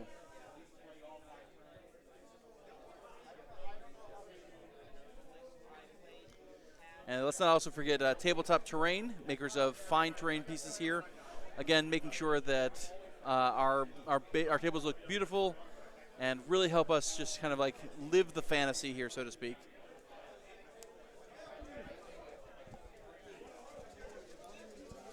Wow, they really got up there with that run and charge and that hero phase Yeah. move. They really crossed the whole board. So finally shooting. So one cauldron firing, re-rolling into the twins. All out attacking here. Spending that last CP.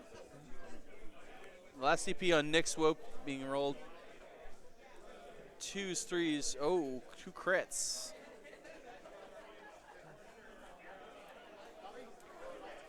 Threes to wound here. Oh my goodness. Oh my. So 3 at Ren 2 coming into the twins. That makes it 6 the save here. None of them. 9 damage to go into his 5-up ward. That'll test the ward for sure. Yep, 5-up ward here, and gotta survive it here for at least 8 points. So he's got to make at least a couple of these.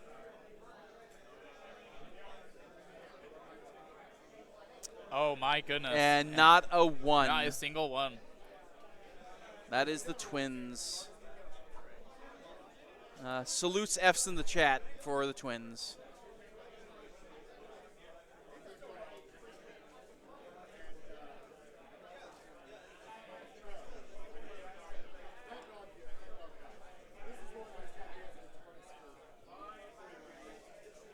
All right, the other cauldron here, seeing if it has a shot into the Alarith.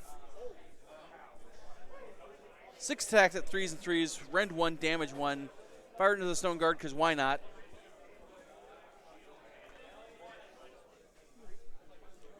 Three rend 1. Gentrovo, please buy Anthony new dice. I beg you. Thank you, thank you. So, 1 damage into the Stone Guard here.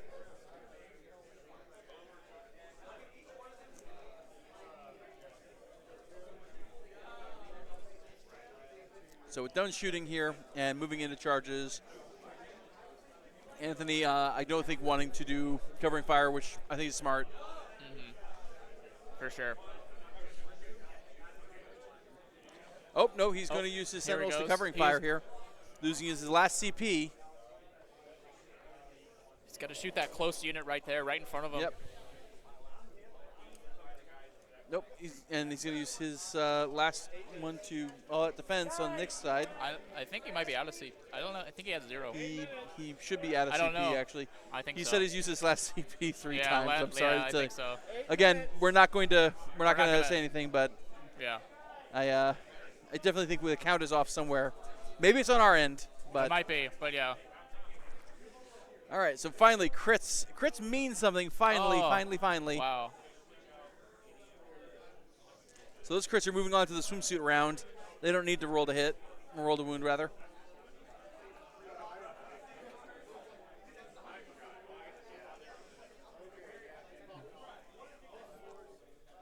And then 4 is to wound here. Snagging 3 of them. So 7 at -1 coming into those witch elves. And all defense here is 5 ups. Saves 2, so wards here on those 5? witch elves. Oh, yeah, we got the wards here. 4 to go Wood through. 1, so that's 4 dead witch elves.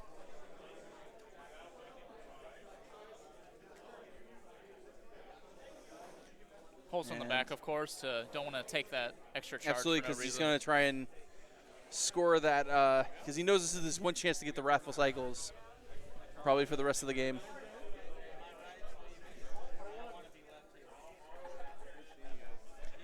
Charges here. Okay. 6 minutes left in the round, so this means this is actually, in fact, the end of the round, effectively here. So running into the Stone Guard here.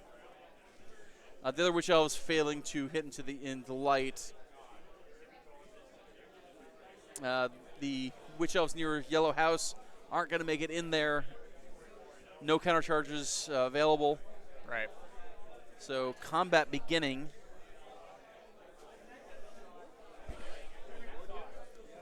See if an extra attack can generate. Not quite. No hands.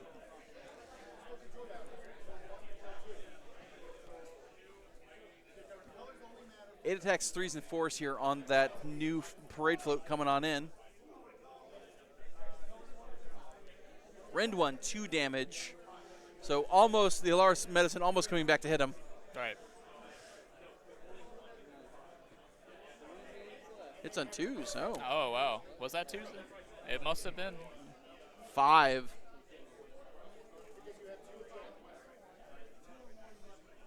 They're reducing the rend. Reducing the rend because of Stone Guard here, so it's still 4 ups to save. 2 leak through, so 4 wounds to the unit. Kills 2 Stone Guard here, so the Stone Guard are still stubbornly hanging on as they tend to. Right.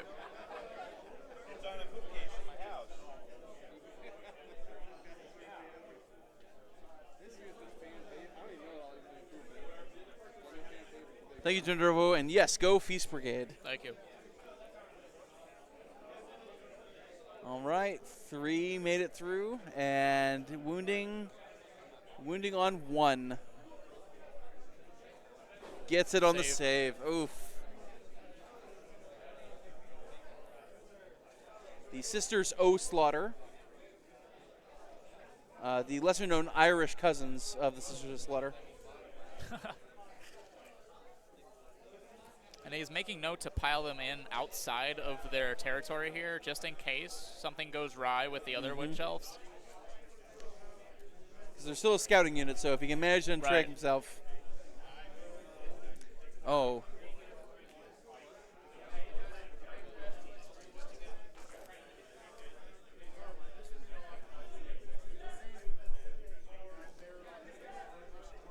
I believe these are the sisters attacking the, fighting the Shrine Luminor.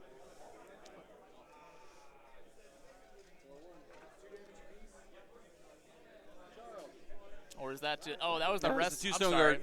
Yeah, Sisters of Slaughter there, killing the remaining Stone Guard. The previous attacks we were watching was the cauldron next to them. I thought that was the witches. Yeah. I got confused here. Setting them up, though, for a possible run and charge to lower red here so they can contain everything. Because at this point, really,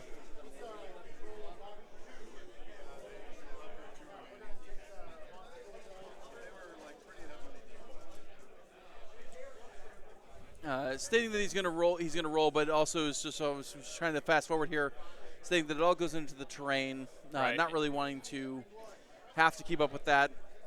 That is okay. It's fine. It's in the spirit of speed. Yeah. It's in the spirit of speed here, but technically is incorrect. But again, I would never hold it against them, especially given this is the last turn. It's not going to do anything of consequence. It's the last round of the last game of the tournament. So the brains are cooked over here. Yeah.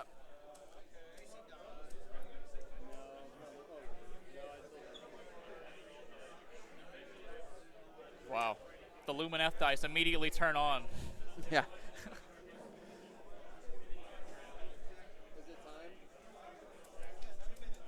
Wow. So kills 7 mortals. Wow. Into.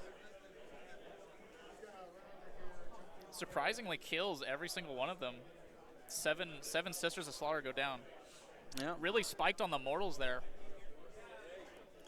So 15 more points to Nick Swope here. That takes him to 30. 40. Oh, you're right, 40. Sorry.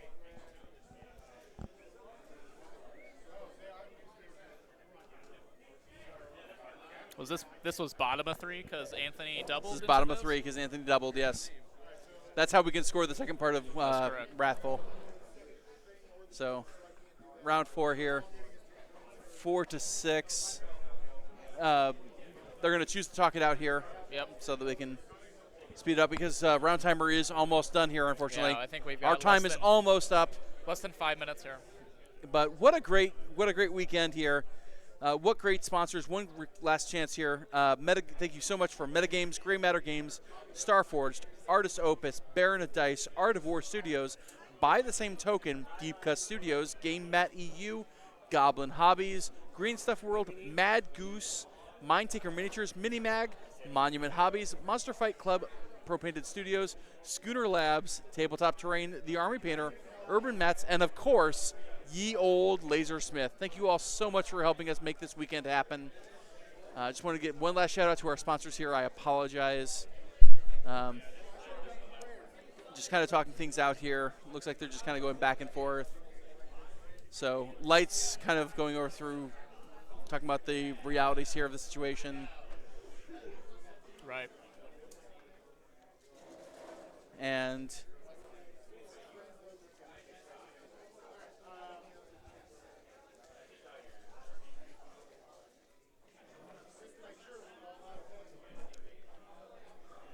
unfortunately, not really making it anywhere here on that.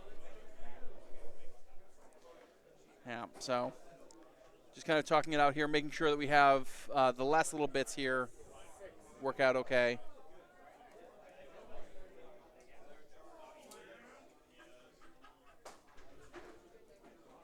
Okay.